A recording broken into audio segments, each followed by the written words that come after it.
Bonjour à tous et à toutes et bienvenue sur le bon MJ. Non, je ne suis pas en train de mourir, même si je suis extrêmement pâle. Oui, c'est vrai, la lumière est pourrie. Je tourne de nuit, un peu à l'improviste, mais c'est parce que j'ai un emploi du temps qui est un peu chargé, qui s'accélère, donc je n'ai pas d'autre moment pour le faire. Aujourd'hui, on va répondre aux questions.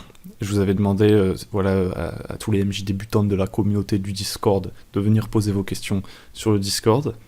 Il y a eu pas mal de questions et qui sont relativement complexes parce que très larges, donc c'est cool. On va pouvoir y répondre, ou du moins je vais pouvoir essayer d'y répondre. Donc deux disclaimers et ensuite on va tout de suite commencer. La première chose, c'est que je vais donner mon opinion. Vous savez que je suis quelqu'un qui a tendance à beaucoup dire ça dépend, donc je vais essayer de pas trop le dire pour vous donner des indications assez claires sur moi, ma manière de faire. En fait, j'ai tendance à ne pas prescrire ma manière de faire, mais à essayer d'explorer plusieurs possibilités. Là, je vais essayer de me concentrer un peu plus sur ma manière de faire, et si vous voulez, vous me copiez. Je vais quand même évoquer d'autres possibilités, et voilà, vous ferez votre choix. Donc tout ça, ce sont mes opinions. Et énormément de façons de jouer différemment au jeu de rôle. Il y a plein d'outils. Moi, je change régulièrement de façon de jouer, etc. Je teste beaucoup de trucs. Donc en aucun cas, ce que je vais vous dire n'est prescriptif. C'est plutôt des conseils, des trucs à tester. Et ensuite, en jouant avec l'expérience, vous allez voir ce que vous allez faire. La première chose que je voudrais dire, c'est que finalement, je vais sortir un chiffre un peu au pif. Hein. Une étude américaine dit que 70% de ce que vous allez apprendre, en fait, vous allez apprendre en jouant. Donc, plus tôt vous commencerez à jouer, plus vite ça ira, et plus vite tout va s'éclaircir. Et donc, mon objectif dans cette vidéo, c'est d'essayer de répondre à vos questions pour vous aider à vous lancer. Ok. Donc, on est parti. La première question, c'est Kumpf qui la pose. Donc, il me semble qu'elle était formulée ainsi sur le Discord. À la base, il avait écrit comment sélectionner une aventure pour une campagne, un one-shot. Ce à quoi je lui avais répondu, est-ce que tu peux préciser, parce que j'étais pas sûr d'avoir bien saisi le truc. Et du coup, il m'a précisé, il m'a dit, eh bien en fait, ça s'articule autour de plusieurs points, ma question. Comment reconnaître une aventure intéressante, la longueur qu'elle peut prendre, la proportion combat-narration, et accessoirement où en trouver. C'est un peu dans le sens, je veux me lancer, mais par où et comment commencer, en somme. Donc beaucoup de questions en fait, d'un seul coup. Donc reconnaître une aventure intéressante, pour moi, c'est purement subjectif, il n'y a pas d'objectivité là-dedans. Moi, je me base tout simplement sur mon envie. J'ai pas de critères de sélection sur les aventures. Il peut y avoir des manières d'écrire l'aventure, la manière dont elle est présentée, ou alors ça peut être le thème, ou alors ça peut être certaines scènes. Il peut y avoir des choses comme ça qui vont m'attirer, mais il n'y a pas un critère plus qu'un autre, etc. Et d'ailleurs, je joue très peu d'aventures du commerce, donc c'est très difficile pour moi de te dire comment choisir. Tu peux essayer de te baser un peu sur le côté, il y a des gens qui encensent une campagne, etc. Mais il faut faire attention parce que des fois, ça peut être un peu un effet de mode. Bon, si tu te laisses emporter par le truc, tu te dis, ah ouais, cette campagne, Curse of Strahd, par exemple, c'est une campagne des dessins qui est super connue et tout. Tout le monde en dit du bien. Moi, je l'ai pas joué, je l'ai à peine survolé. C'est pas mon truc. Mais on en dit du bien. Donc déjà, tu peux essayer de te fier un peu à l'avis de la population, concrètement. L'addition des subjectivités. Tout en sachant pertinemment, en étant conscient que des fois, comme une campagne, il y a des gens qui ont dit qu'elle était cool, il y a d'autres gens qui ont suivi, qui disent qu'elle est cool, etc. Ça peut faire un effet boule de neige. Mais c'est pas un problème, parce que le plus important, c'est de jouer un truc qui te parle, qui te motive. Donc si ça crée la flamme chez toi de voir ce genre de truc, let's go. Grosso modo, moi je me fie à mon instinct, voilà, tout simplement. Et je joue peu de campagne commerce, je vais plutôt piocher des trucs dedans. Donc ça, c'est une autre chose. Quand tu vas prendre un scénario écrit par autrui, je vais pas dire du commerce parce que ça peut aussi être un scénario gratuit qui n'est pas commercialisé finalement. Quand tu vas prendre un scénario écrit par autrui, ou même t'inspirer d'un film, etc. Finalement, même si c'est pas un scénario spécifiquement écrit pour du jeu de rôle, tu peux aller chercher des trucs. Tu vas retirer ce qui te plaît pas. Tu vas piocher des idées, balancer le scénario par la fenêtre, prendre juste les scènes qui sont cool et les réagencer et les mettre dans une histoire qui t'intéresse. Tu vas bricoler en fait. Et moi, clairement, j'ai commencé en bricolant et je te dis, c'est pas si difficile que ça. Tu peux vraiment le faire. Parce que c'est très certainement que tu pars avec une envie pour jouer. En fait, il y a un truc que tu as envie de jouer, je sais pas, du Star Wars, un truc. Inspire-toi, en fait, joue ce que tu as envie de jouer. Avant de penser à l'équilibre des scènes, à la qualité de l'écriture, etc. Joue ce que tu as envie de jouer, pars de ton envie, et ça va marcher. Tu vas voir que ça marchera beaucoup mieux si tu pars de ton envie que de critères qui t'ont été prescrits ailleurs. En fait, tout tourne autour de ton envie. Tous les outils que tu vas trouver sur Internet, même les vidéos, les conseils que je peux donner, ou que plein d'autres gens donnent, ou les bouquins de conseils de jeux de rôle, etc., c'est des ressources qui servent à créer ce dont tu as envie, d'accord ? Donc maintenant, la longueur du scénario, pour moi, c'est impossible de la mesurer. Je sais, mais mes réponses sont assez déceptives. La longueur pour moi d'un scénario elle est quasiment impossible à mesurer. Des fois tu vas avoir des approximations, tu as certains scénarios qui disent voilà, c'est en jouant entre 4 et 6 heures en moyenne, etc. Ça peut être indiqué sur des scénarios écrits par autrui. Mais c'est très très difficile à estimer en fait, surtout pour toi si t'as jamais joué et tout, parce que tu sais pas comment tes joueurs se comportent en fait. Il y a des gens, ils vont prendre énormément de temps sur les scènes de combat, parce qu'ils comprennent rien, ils sont perdus et tout. T'as des gens, ce qui va prendre énormément de temps, c'est les scènes sociales, parce qu'en fait ils discutent pendant 250 ans, ils retournent le couteau dans la plaie, ils réessayent tout le temps de faire les mêmes actions, il y a plein de trucs qui peuvent changer la durée de ta partie, et ça va vachement dépendre de toi, comment tu vas créer du rythme, de la manière dont tes joueurs interagissent avec la fiction, etc. Donc très difficile à prédire, même en convention, pour le peu de conventions où je suis allé, parce que c'est pas trop mon truc, et où je suis allé jouer à des tables et tout. En général, on avait rendez-vous à 1h pour commencer la partie, on commençait 15-20 minutes plus tard, parce qu'il y avait du retard sur la partie d'avant, etc. Et voilà. C'est aussi ça, le jeu de rôle, c'est un truc où c'est très difficile à déterminer. Donc moi, ce que je te conseille, si t'as peur de la durée, bah, c'est juste de décider d'une heure de début et d'une heure de fin et de t'y tenir. T'invites les gens chez toi, tu dis à telle heure on commence à jouer, à telle heure on arrête de jouer. Et si on était dans un truc cool et tout, à la limite, à la fin, on se demande au moment où l'alarme sonne, parce que c'est le moment où on a dit qu'on arrêtait, à la fin, on se dit est-ce que vous avez envie de continuer, est-ce que tout le monde est chaud? Et là, potentiellement, bah, vous continuez si vous êtes chaud. Voilà. Ensuite, la proportion combat-narration. Encore une fois, je vais être déceptif. Pour moi, c'est pas du tout intéressant. Il y a plein de gens qui parlent du fait qu'il faut une sorte d'équilibre dans un scénario, proportion, narration, combat. Déjà pour moi, il n'y a pas de différence entre combat et narration. Il peut y avoir une différence entre des moments un peu tactiques, où on pense en termes de règles, etc. Et la narration, le moment où on parle vraiment directement de la fiction, ça c'est une chose. Mais un combat, il peut être tout à fait narré en fait. Et d'ailleurs, c'est plutôt appréciable que dans un combat, il y ait de la narration. Mais pour en revenir vraiment à ta question, à cet équilibrage, t'as pu voir très certainement à certains endroits qu'on conseille de mettre un petit peu de scène sociale, un petit peu de scène de combat, un petit peu d'exploration et tout. Moi je crois pas du tout là-dedans. Je pense que certes c'est bien d'avoir la diversité, et c'est ça que en fait les gens qui disent ça portent comme message, c'est d'essayer de mettre un peu de tout pour que ça puisse plaire un peu à tout le monde, parce que chaque joueur apparemment aurait des envies différentes. Mais dans l'absolu c'est faux, parce que tu peux très bien te retrouver à une table où les gens ils adorent tous les combats et ils aiment pas les enquêtes. Et du coup, tu vas peut-être pas mettre d'enquête. Ou alors vraiment par petites touches. Donc en fait, avant même de connaître tes joueurs et ce dont toi t'as envie, c'est difficile de déterminer quel dosage tu dois faire. Donc pars de ce que toi t'aimerais voir jouer, rajoute des petites touches d'un peu de tout, et puis à la fin, demande aux joueurs, ouais, qu'est-ce que vous avez préféré, les combats, les machins et tout, et là tu feras ton dosage. Des fois, pour revenir sur les scénarios, parce que c'était vraiment ça à la base, sur certains scénarios, c'est écrit, voilà... y a une sorte de système de notation, c'est le cas dans par exemple les scénarios de Casus Belli. Si tu cherches des scénarios, tu peux aller voir Casus Belli sur le site Black Book Edition. Tu tapes Casus Belli, C-A-S-U-S-B-E-L-L-I, en 2 mots, Casus Belli. Tu vas avoir des scénarios et sur les côtés c'est écrit un peu, ouais voilà, là il y a tel pourcentage un peu d'enquête, machin et tout. Mais une fois de plus, pour moi c'est un peu fake. C'est un peu fake. Parce qu'en fait, normalement, ton scénario, tu décides pas à l'avance de tout ce qui va se passer. Et du coup, en fait, ce qui se passe réellement dans une partie de jeu de rôle, à mon avis, c'est que tes PJ sont confrontés à des problèmes. Et en fait, en fonction de la manière dont ils vont résoudre le problème, la scène, ça sera peut-être pas un combat, ça sera peut-être pas... Tu vois ce que je veux dire? Je sais pas, imagine, t'as des méchants qui gardent une forteresse.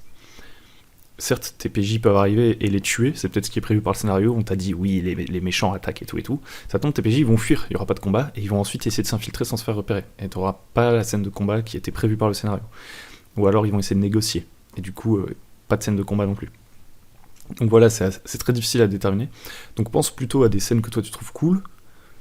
Voilà, essaye quand même de mettre de la variété si tu penses que c'est important. Et puis ensuite, à la fin de la partie, tu verras ce qui a plu, pas plu, etc. Dans le sens... Toutes ces questions, c'est un peu dans le sens je veux me lancer, mais par où et comment commencer? En somme, et ben moi je vais te dire le processus que tu vas suivre pour te lancer. Évidemment, il y en a plein d'autres. Je me retiens de dire autrement. Et moi je vais te dire celui dans mon fort intérieur, je pense être le meilleur. Mais c'est même pas comme ça que moi j'ai commencé. Ok, je vais dire les deux. Je vais dire comment moi j'ai commencé et comment je te conseille de commencer. Quand moi j'ai commencé, j'étais tout petit, donc je me posais pas beaucoup de questions. Et du coup, bah en fait, j'ai tout de suite bricolé en n'utilisant aucune règle et tout. Et ça marchait très bien. Mais vu ta situation, le fait que tu poses des questions, etc., je pense que ça va pas te rassurer. Ce que je peux tout à fait comprendre, parce qu'aujourd'hui, je pense que j'ai évolué. Quand on est un être humain, on évolue, d'accord? Et du coup, aujourd'hui, je me lance jamais dans les trucs en improvisant, moi. Je suis un peu comme vous, les gens qui posaient des questions, là, c'est pour ça que je comprends. J'arrive à peu près à me mettre à votre place, même si, voilà, on se parle pas directement. Je comprends le truc de d'être un peu angoissé et de chercher voilà, des informations et tout. Bref, je suis en train de diverger de fou, mais voilà, je serais plus capable de faire ce que je faisais quand j'étais petit. Et je pense que ce que je ferais aujourd'hui, c'est que je partirais de mon envie, parce que c'est même encore comme ça que je fais en fait quand je veux faire un truc, un nouveau jeu de rôle, et j'en fais pas mal des nouveaux jeux de rôle, j'ai du mal à faire des longues campagnes, je fais plutôt tout le temps des nouveaux trucs. Bah, je pars de mon envie, je me renseigne sur le type de jeux qui peuvent coller à mon envie. Donc par exemple, j'ai envie d'un truc un peu space opéra, je vais taper jeu de rôle space opéra, jeu de rôle papier space opéra. Là, je vais avoir des recommandations et tout sur des sites, des machins, tu vois, je suis sur Google comme n'importe qui. Et puis je regarde et tout, et je regarde un peu, et je lis les descriptifs, et là, il y en a un qui me parle à peu près. Donc soit je me dis, ok, je all-in, je vais jouer à ce jeu, soit mon envie était plus précise que ça, j'avais déjà une idée d'univers et je cherchais plus des règles pour le supporter, cet univers. Et donc dans ce cas-là, bah, je choisis un jeu dont les règles... Alors ça c'est assez difficile quand on est débutant de le déterminer, mais je cherche un jeu dont les règles ont l'air d'à peu près coller à ce que je veux faire. Et une fois que j'ai ce jeu, qu'est-ce que je fais? Ou plutôt une fois que tu auras ce jeu, qu'est-ce que tu vas faire? Vu que tu as plutôt l'air d'être parti pour chercher des scénarios et tout, tu vas tout simplement taper le nom de ton jeu et scénario. Et tu vas chercher sur internet. Je peux pas te donner de conseils beaucoup plus précis que ça pour trouver des scénarios déjà écrits. Je sais qu'il y a la scénariothèque où il y a pas mal de scénarios. Après, voilà, je connais pas tous les sites et tout, puisque comme je te disais, moi j'ai plutôt tendance à créer mes histoires. Après, donc je te disais, il y a Casus Belli et la scénariothèque pour trouver des scénarios. Casus Belli, franchement, je trouve qu'ils sont assez cool. De temps en temps, j'achète un Casus Belli, je regarde et tout. En général, ça prend pas beaucoup de pages, c'est plutôt bien. Et si jamais ouais, t'as vraiment une idée très très précise, je te conseille, et que tu veux juste des règles en fait, que tu veux juste des règles pour y jouer, moi je te conseille Faces. Donc c'est assez pulp, ça va pas coller à tout. Mais Faces c'est un jeu que je trouve très cool pour faire tout un panel de jeux différents, et d'ailleurs je vais bientôt faire une vidéo dessus. Donc Faces c'est un jeu générique, parce qu'il y a ça aussi, c'est que t'as des jeux génériques, c'est juste des systèmes. Alors, ils te permettent de faire plein de trucs différents, en général, ils font pas tout à la perfection, forcément, puisqu'ils sont génériques. Mais ça peut être une solution. Donc ouais, je pense que j'ai à peu près fait le tour de ta question, j'espère que ça va t'aider, et je vais passer à la suivante. Question suivante. Que faire si mes joueurs font n'importe quoi? Question d'Airwick, qui n'est pas un MJ débutant, c'est malin Airwick. Donc que faire si mes joueurs font n'importe quoi? Comment déterminer s'ils font n'importe quoi? Ça c'est la première question. Donc je dirais ça dépend. Moi ce que je considère faire n'importe quoi, à titre personnel, ce qui m'embête, et ma manière aussi de me fixer un petit peu, d'avoir une sorte de règle à propos de ça, c'est de partir de la proposition. Avant de développer, pourquoi je me fixe un peu une règle? Parce que c'est difficile de faire la différence entre faire n'importe quoi et faire des trucs qui kiffent et de pas vouloir leur casser leur délire. C'est pas parce que vos PJ vos joueurs font des trucs qui vous plaisent pas trop, qui vont pas trop dans votre sens à un instant T, qu'ils font n'importe quoi, que vous devez les sanctionner, etc. Non, des fois, il faut faire des concessions. Et ça marche dans tous les sens, hein. C'est pas que vous en tant que MJ. Donc c'est pour ça que c'est bien d'avoir une sorte de code de l'honneur, entre guillemets, de guideline. Moi, ma guideline, c'est la proposition de jeu. En gros, quand vous démarrez une partie de jeu de rôle, vous arrivez avec une proposition qui peut être plus ou moins floue ou précise. Vous pouvez arriver en disant « Ok, on va jouer une enquête sur le meurtre de la reine d'Angleterre dans les années 20, et vous allez chacun jouer les membres d'une agence d'enquêteurs, d'une agence de détective précise que j'ai déjà écrite, j'ai plein d'aides de jeu, il y a toute une enquête prévue et tout, etc. Est-ce que vous êtes chaud ?» Donc là, les joueurs, normalement, en entendant ça, ils sont chauds pour suivre votre scénario. Par exemple, la proposition est assez précise, et ils savent pourquoi ils signent. Ou alors vous pouvez dire, à l'inverse, avoir une proposition beaucoup plus floue, dire, les gars, ça vous dit un petit jeu de medieval fantasy avec des règles un peu souples, un peu légères, proposition beaucoup moins précise. Mais c'est important d'avoir cette proposition. Maintenant, comment je détermine si mes joueurs font n'importe quoi? C'est difficile de dire à mes joueurs qu'ils font n'importe quoi si ma proposition est floue. Si j'ai juste dit qu'on faisait du médiéval fantastique, je vais pas pouvoir leur reprocher, par exemple, de commencer à tuer tout le monde parce qu'on n'a pas dit qu'on jouait des héros. J'aurais dû préciser, les gars, est-ce que vous êtes plutôt chaud pour qu'on joue des héros? Donc, pendant la partie, je vais pas les interrompre pour ça. Je vais dire, ok, vas-y, j'entre un peu dans leur délire et tout. Et c'est à la fin de la partie que je vais dire, bon, les gars, ça m'a pas trop plu, cette partie, en fait. Je pensais, enfin, voilà, le délire, on bute tout le monde et tout, c'est pas trop mon truc. Donc voilà... Est-ce que ça vous dit qu'on change un peu, on change de jeu, on recommence, etc. Vous faites après la partie. Si par contre la proposition était très claire et qu'il y a quelqu'un qui fait n'importe quoi, très sincèrement, je suis sans pitié, je dis bon, c'est un peu n'importe quoi en fait. On n'arrêterait pas de jouer là, on parle pas de ce qui est en train de se passer. Enfin, si mes joueurs ont signé pour une campagne un peu plus linéaire ou une proposition assez précise, genre ils jouent des héros et en fait ils se mettent à jouer des méga anti-héros à tuer tout le monde, j'arrête la partie, je fais les gars, en fait vous me faites chier. Concrètement, vous me faites chier. Enfin, il n'y a pas de tabou là-dessus. C'est comme si vous jouiez au Monopoly, vous savez, il y a quelqu'un qui commence à prendre les pions, il fait vas-y, on fait une course avec les pions. Enfin, vous voyez ce que je veux dire? C'est des comportements un peu débiles. Un peu puéril, bon, ça peut être fun, mais si c'est chiant, c'est chiant. Donc, en gros, il faut juste mettre les points sur les i, quoi. Après, pourquoi pour moi c'est important aussi d'avoir une proposition claire? C'est parce que moi aussi je fais n'importe quoi. Et j'ai aucun souci avec ça. Alors moi, quand je commence à jouer à un jeu, j'essaie de jouer by the book, en me servant des règles, en particulier si j'ai envie de le tester vraiment profondément. Mais très rapidement, je change les règles. Je balance les règles un peu dans tous les sens et tout. Et pour ça, j'utilise la transparence et le consentement des joueurs. On aura l'occasion d'en reparler avec les questions d'après, je pense.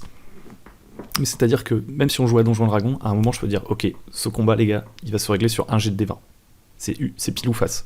Ou alors, ce combat, en fait, vous allez juste me décrire comment vous vous battez contre les elfes. Ça, c'est un exemple concret que j'ai pris de ma dernière partie.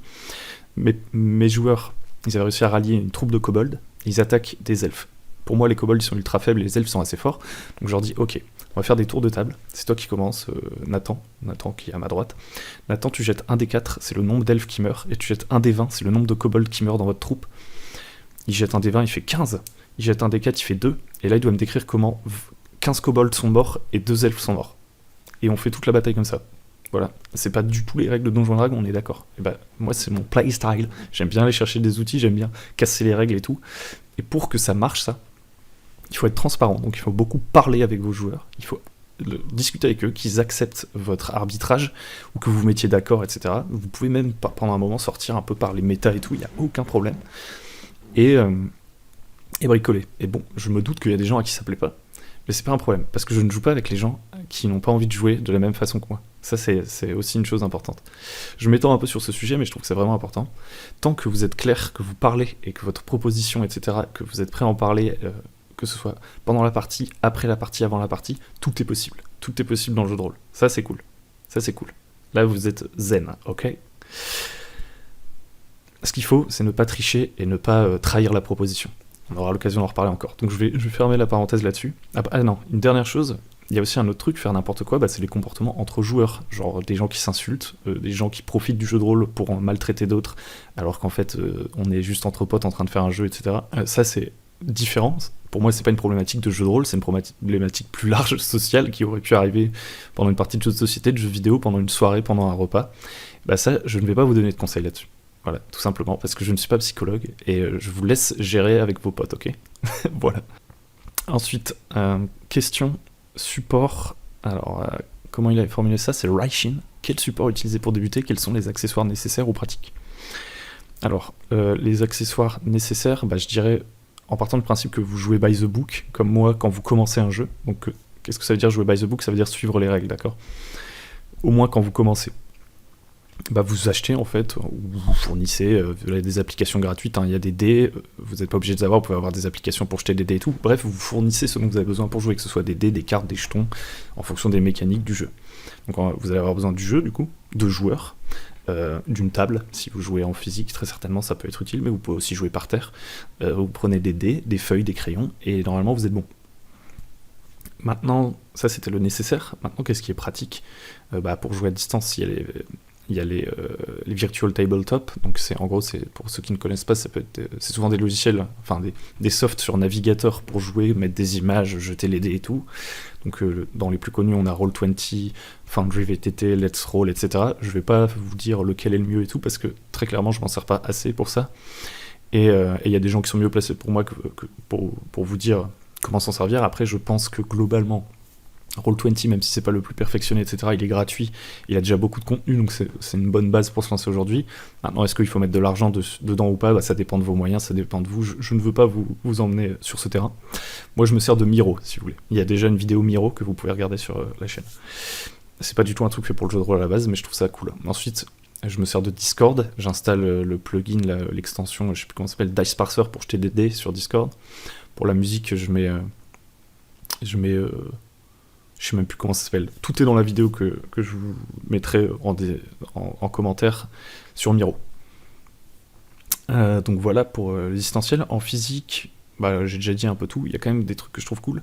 C'est d'avoir des feuilles plus épaisses, avec un grammage plus épais que les feuilles d'imprimante classiques, pour qu'elles tiennent plus sur la durée. Et pour que quand vous gommiez, ça fasse pas vous ayez pas peur de les déchirer. J'aime bien avoir des index cards, donc vous savez, des petites cartes de bureau, ou alors des post-it, des trucs comme ça pour noter, pour coller des trucs et tout. Avoir un peu comme ça ce côté do it yourself, vous dessinez un monstre sur une carte, hop, vous la passez à vos joueurs, ce genre de truc, ça c'est assez cool.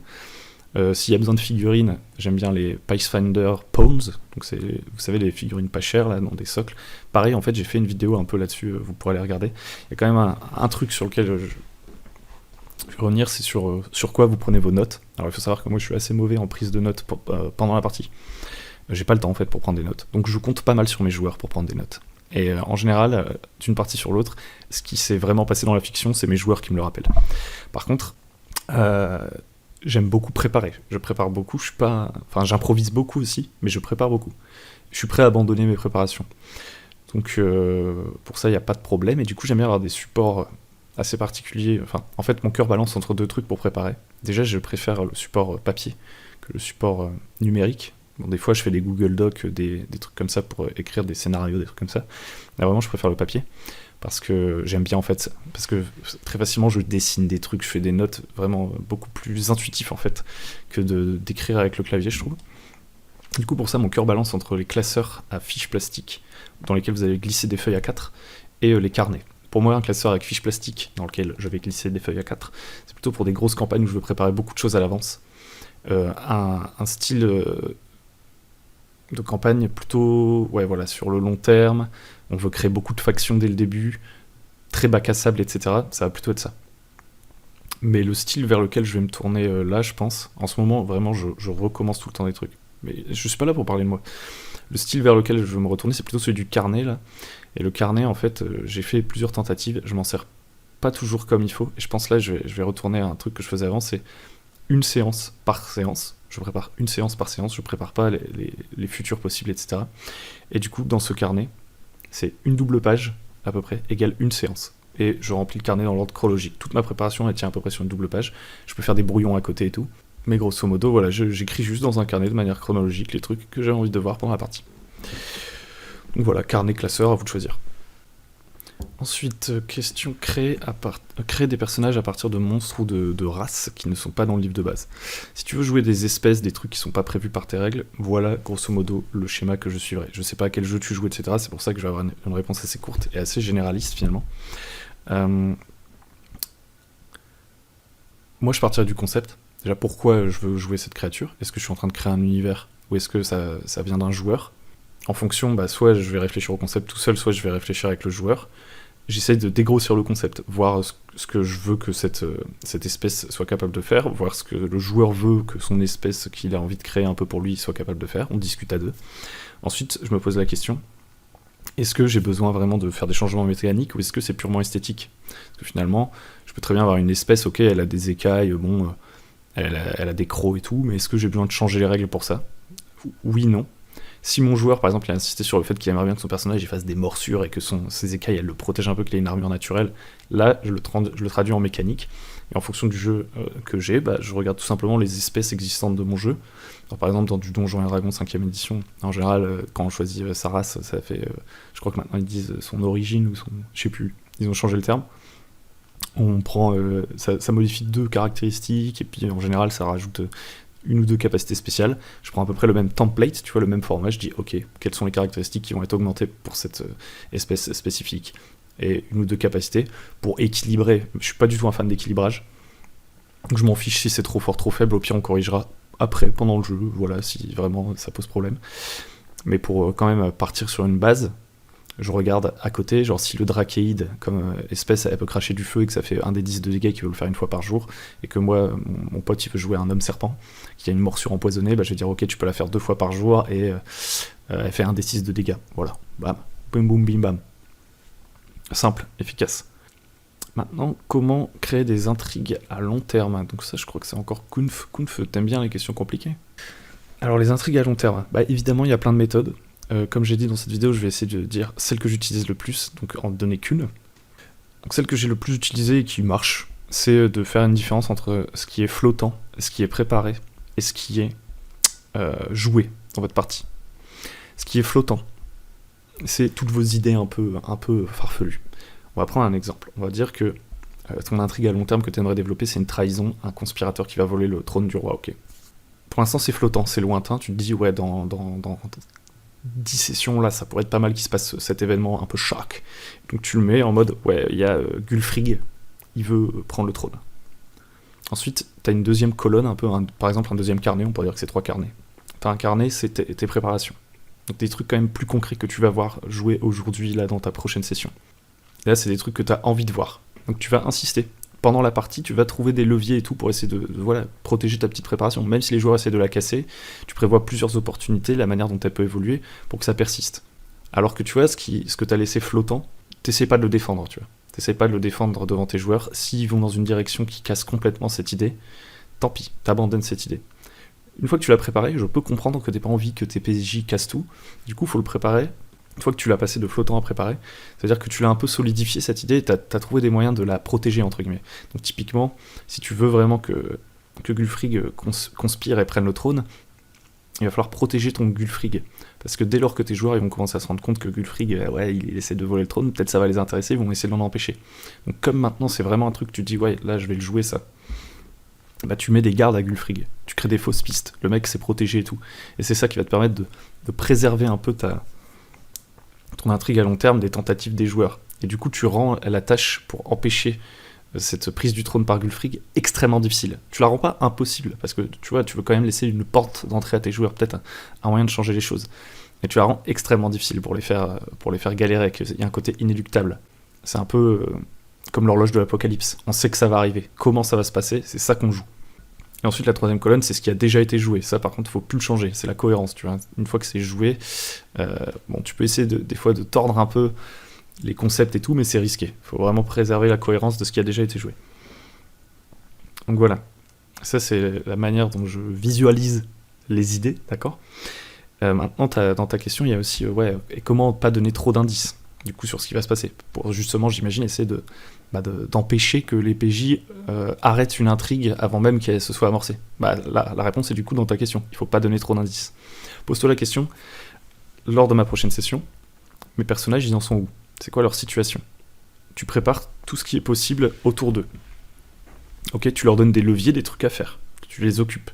Et à côté, ton intrigue de Gulfrig, ils doivent pas pouvoir y accéder en fait. Comme ça, ils ont pas de chance de la détruire. Tant qu'ils ont pas conscience que Gulfrig conspire, ils peuvent pas l'en empêcher. C'est juste normal en fait dans une histoire. T'es pas obligé de tout leur dire. Si tu veux vraiment que Gulfrig il prenne le trône, peut-être qu'ils en entendront jamais parler, qu'en fait c'est pas autour de ça que tourne l'histoire, et d'un seul coup, boum, il y a le conseiller du roi Gulfrig, bam, il a pris le trône et ils ont rien pu faire, et c'est pas grave parce qu'en fait c'était juste pas au courant. Maintenant j'imagine que comme tu dis, pas leur donner trop d'indices, c'est que tu veux quand même leur en donner. Donc ça c'est ce qu'on appelle un peu du foreshadowing. Je sais pas trop comment le traduire en français, mais c'est l'idée que voilà, tu montres un danger qui monte, etc. Donc pour ça, il y a plein d'approches, il y a plein de méthodes, mais une fois de plus, je vais essayer de me concentrer sur pas grand-chose. Retiens-toi de dire plein de choses. Donc il y a la temporisation dont on a parlé avant. Ils sont conscients du danger, mais ils savent pas qui vraiment va le faire. Par exemple, ils savent qu'il y a une conspiration, mais ils savent pas que c'est Gulfrig. Du coup, tu les mets sur des fausses pistes. Une fois qu'ils découvrent que c'est Gulfrig, tu mets d'autres problèmes extrêmement urgents en même temps. Et là, ils doivent choisir lequel ils vont devoir gérer. Et donc du coup, il y a des chances qu'ils aillent pas s'occuper de Gulfrig et que Gulfrig prenne quand même le trône, tu vois. Et ça leur crée des choix moraux, des choix compliqués qui peuvent être intéressants.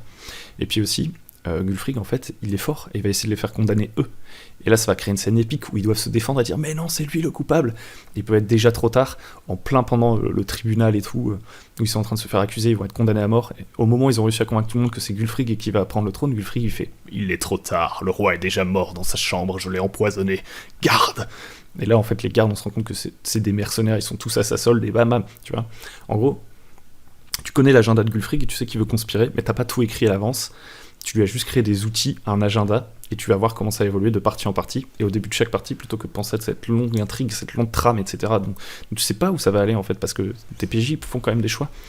Et tu penses juste à quelle est la situation actuelle des PJ, quelle est la prochaine chose qu'ils veulent faire, et qu'est-ce que je peux leur proposer comme nouvelle porte, indice, etc. Et puis c'est toi qui gères, en fait, tout simplement les indices pour savoir si tu veux les mener sur la direction de ton intrigue Gulfrig ou si tu vas laisser un peu en suspens, un peu dans l'ombre.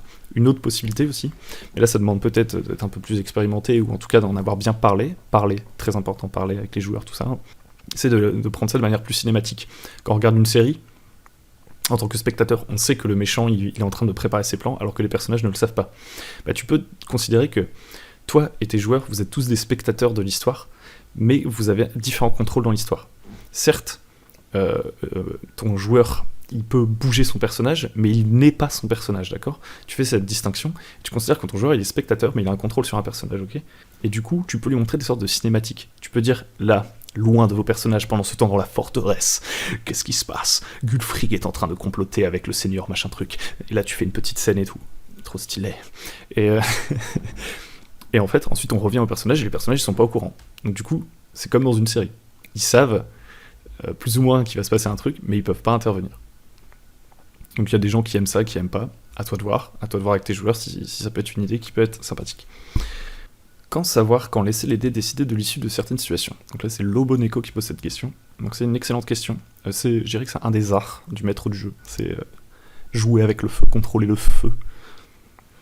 Ça, c'est un truc qui va se développer. Plus tu vas jouer avec des jeux différents, plus tu vas trouver des manières différentes d'utiliser les dés, les oracles, etc. Là, on va rester sur du simple. Pour moi, concrètement, on jette les dés quand, dans une situation, on ne sait pas quelle est l'issue et où les deux issues, ou les plusieurs issues possibles sont intéressantes. Donc en général, dans la plupart des jeux, c'est un peu oui-non. On va prendre des jeux classiques, réussite, échec. Tu jettes les dés. Quand tu te dis, tu sais que la réussite et l'échec sont tous les deux intéressants, grosso modo, les deux pourraient être cool, tu vois, potentiellement. En général, moi, je me pose pas trop la question. Petit aparté, d'ailleurs, avant que je continue l'explication. Moi, je me pose pas tant la question que ça. Je me pose pas la question avant chaque jet de dé. Oula, je jette le dé ou pas, là ? Non, c'est plutôt au feeling. Parce qu'en fait, tu peux corriger après le dé si t'es transparent. On va parler de transparence et c'est très intéressant. Enfin, moi, je trouve que c'est un des meilleurs outils. Donc, en gros, tu jettes le dé, je sais pas. On va prendre un exemple, ce sera plus simple. Tes PJ arrivent devant une ville fortifiée. Il y a des gardes à l'entrée, ils font « Halte là, vous ne pouvez pas avancer davantage. Présentez-vous, pourquoi venez-vous dans cette cité ?» Ok. Et du coup, il y a tes PJ, ils disent « On vient pour revendre des marchandises. » Qu'est-ce qui se passe là ? Est-ce qu'on jette les dés ? Oui, non. Je vais te proposer plusieurs trucs. Soit tu ne jettes pas les dés. Tu considères que c'est suffisant comme raison pour entrer. Le garde, il fait « Très bien, allez vous installer, mais n'oubliez pas de vous présenter au bourgmestre. » Donc tes PJ rentrent, parce que tu te dis, en fait, c'est pas une scène intéressante, ils vont juste rentrer, c'était une petite scène de roleplay pour le fun. Soit tu dis, on va devoir le convaincre un peu ce garde, et tu décides de jeter les dés. Donc avant de jeter les dés, tu crées un obstacle quand même, donc tu dis que le garde, il fait, je ne suis pas sûr de vous croire, avez-vous une preuve de ce que vous avancez ? Et du coup là, les PJ sont en mode, ah ouais, il va falloir lui graisser la patte, ou alors il va falloir faire un mytho, voilà, ils vont faire leur truc, et ensuite tu jettes les dés, et puis tu vois s'ils ont réussi ou échoué. Ou alors, tu considères que leur argumentaire est vraiment super, et du coup tu dis oui, franchement vous avez réussi à convaincre le garde, vous avez tapé pile là les trucs qui vont le convaincre, genre par exemple au niveau de la bourse, vous lui avez bien rempli la bourse, et du coup il vous laisse rentrer sans jeter les dés. Ou alors tu vas dire non, tu vas dire un non ferme, parce que tu as décidé que dans ton scénario, la ville est un peu sous couvre-feu par exemple, ou que les gardes c'est vraiment des gros cons, et ils laissent entrer personne. Parce qu'ils suivent leur capitaine comme ça, qui leur a dit non, on laisse rentrer personne après telle heure. Et là, avec un non ferme comme ça, tu montres un enjeu, tu montres un véritable obstacle, et tes joueurs, ils vont devoir trouver autrement. Alors là, t'as peut-être le joueur qui va se plaindre en disant ouais, mais attends, moi je veux faire un jet de social et tout, pourquoi j'ai pas le droit à un jet de social ? Tu peux pas parce qu'en fait, tu peux être transparent avec ton joueur à un moment donné et lui dire non, le garde vous laissera pas rentrer, il va falloir trouver une autre solution. C'est tout à fait ok. Alors faut pas faire ça tout le temps, si le joueur effectivement a mis beaucoup de points en social, parce que bon voilà, il y a un moment donné, il faut qu'il puisse jeter les dés. D'ailleurs ça marche dans les deux sens ça. Si tout se joue au roleplay en termes de trucs sociaux et qu'on jette jamais les jets de charisme, il faut peut-être enlever la caractéristique, on dit juste qu'on joue les conversations comme ça, et comme ça les gens ils mettent pas des points bêtement en charisme, parce que on jette jamais les dés de charisme.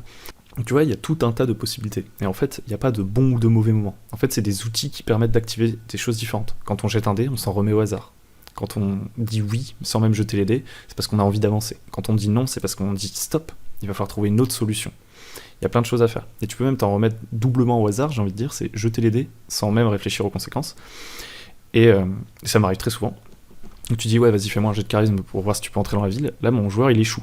Donc il y a deux possibilités, c'est je me dis bah en fait je sais pas trop pourquoi je t'ai fait jeter les dés, je pense que ton argumentaire était cool, donc du coup vous pouvez rentrer. C'est ok, t'es transparent. Ou alors tu dis pourquoi il vous laisserait pas rentrer en fait. Toujours dans la même situation, hein. Même argumentaire et tout. Ton personnage a un bon argumentaire et tout. Tu dis pourquoi le garde vous laisserait pas rentrer, c'est complètement con en fait. Enfin il y a aucune raison qu'il vous laisse pas rentrer si vous venez faire du commerce. Et là tu te dis tiens j'aimerais bien trouver une raison en fait. Et ça c'est jouer en émergence, c'est faire émerger des trucs dans la fiction. improviser et tout, un peu sur les jets de dés, justement, se servir des dés, en fait, comme des outils qui te forcent à improviser. C'est pas toi qui te dis, on va jeter les dés pour savoir si tu réussis ou si tu échoues. C'est, on va jeter un dé pour voir ce qui se passe, et ensuite, on va interpréter le dé. C'est une sorte d'autre position, tu vois plus le dé comme un oracle, réellement, comme un truc qui va en dire sur la suite de l'histoire. Donc du coup, tu jettes le dé, tu te dis, pourquoi il les laisse pas rentrer? Puis c'est à ce moment-là seulement que tu te dis, je pense qu'il vous laisse pas rentrer parce qu'en fait, il y a un couvre-feu. Et là, d'un seul coup, ton scénario va changer, il y a un couvre-feu dans la ville. Et parce qu'il y a un joueur qui a échoué à son jet de charisme. Donc il y a des gens qui te diront que dans un jeu simulationniste, ça n'a aucun sens. Mais voilà, c'est plein de manières de jouer. Donc à force de tester des jeux et tout, tu vas avoir plein d'usages des dés différents. Il y en a là aussi plein dont j'ai parlé sur la chaîne, ou dans l'entre du guerrier. Et ça va devenir un outil que tu vas t'approprier. Il n'y a pas de bons et de mauvais moments réellement. La seule guideline, c'est quand même de se dire à peu près quand est-ce que c'est intéressant, oui, non. Je pense que c'est une guideline assez solide pour pas les jeter trop, parce qu'on peut aussi jeter trop les dés, genre jeter les dés pour tout. Alors trop, c'est tout à fait subjectif, mais je pense que la majorité des gens n'ont pas envie de jouer à du jeu de rôle où en fait on jute les dés en boucle et il se passe des trucs complètement débiles.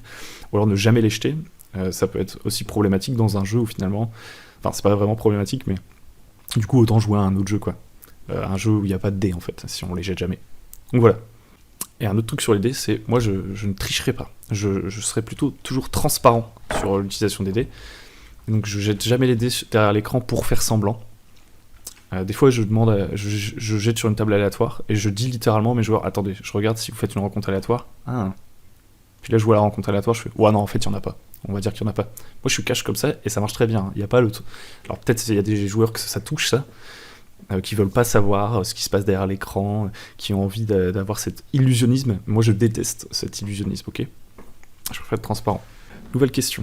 Alors, je vais les prendre un peu à deux en même temps, ces questions, parce qu'elles vont un peu ensemble. Donc, c'est Waya et Baskit. Donc, première question, Waya. Comment équilibrer les combats en fonction du nombre et des niveaux des joueurs? Et Baskit, comment ne pas perdre le rythme de la partie au premier combat? Comment équilibrer les combats en fonction du nombre et des niveaux de joueurs? Moi, je n'équilibre pas les combats. Ça veut pas dire que je fais n'importe quoi, que je mets un dragon niveau 1 et que je dis à mes joueurs « vous êtes obligés de l'affronter ».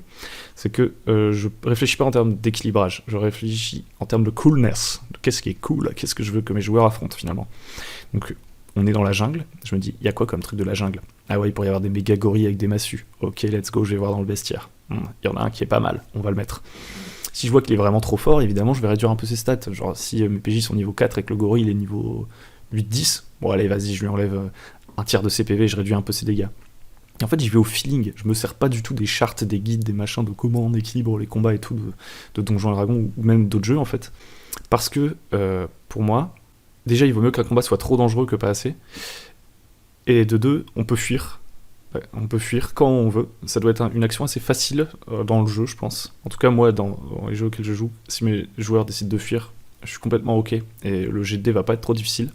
Et aussi, j'essaie de leur faire ressentir que les monstres sont dangereux, à la manière dont je les décris, pour qu'ils aient l'info de « Ah, ce combat est dangereux, il faut faire attention, peut-être qu'on peut trouver une autre solution, genre la fuite, l'infiltration, etc. » Donc ça, c'est via les descriptions. Donc moi, j'aime bien voilà, que les combats soient plutôt dangereux, et j'aurais même toujours tendance à augmenter la difficulté d'un combat, rarement à la réduire. Et là, je parle bien d'augmenter la difficulté ou de réduire pendant le combat. Mais pour ça, je ne triche pas. Je fais pas des faux jets de dés genre derrière l'écran encore une fois en disant « Ah, il vous a touché alors que j'ai raté ». Non. J'augmente pas les dégâts en secret. J'augmente pas les points de vie des monstres en secret. Je ne diminue pas les points de vie des monstres en secret. Je le dis à mes joueurs. Et, dans la mesure du possible, j'en fais une application dans la fiction. D'ailleurs, en général, si ça n'a pas d'application dans la fiction, je le fais pas. Donc si par exemple je trouve qu'un combat est trop facile alors que j'aurais bien aimé que ce soit plus difficile et puis surtout il va être écourté, du coup tout le monde n'a pas eu l'occasion de briller pendant ce combat et que je vais augmenter les points de vie du monstre, bah je vais dire le monstre passe en phase 2, tu vois, un peu comme dans un jeu vidéo. Ah, il bande ses muscles, il est méga vénère. Vous sentez qu'il a repris du poil de la bête et qu'il est encore prêt à se battre pendant un petit moment. Voilà, et je fais, et il gagne 30 points de vie. Alors que si je suis là derrière mon petit truc, à faire mes petits tours de magie, à augmenter les points de vie des monstres, franchement, je trouve, pour moi c'est de l'anti-jeu, c'est naze. Je peux aussi augmenter le nombre de monstres dans la même idée. Parce que dans un truc low fantasy, par exemple, on a du mal à imaginer que les personnages y passent en phase 2 tout le temps, etc. quoi. Après, pour raccourcir un combat, plutôt que de réduire les points de vie du monstre, bah, je peux le faire fuir, en fait. Je peux le faire fuir. Ou se rendre. Et voilà.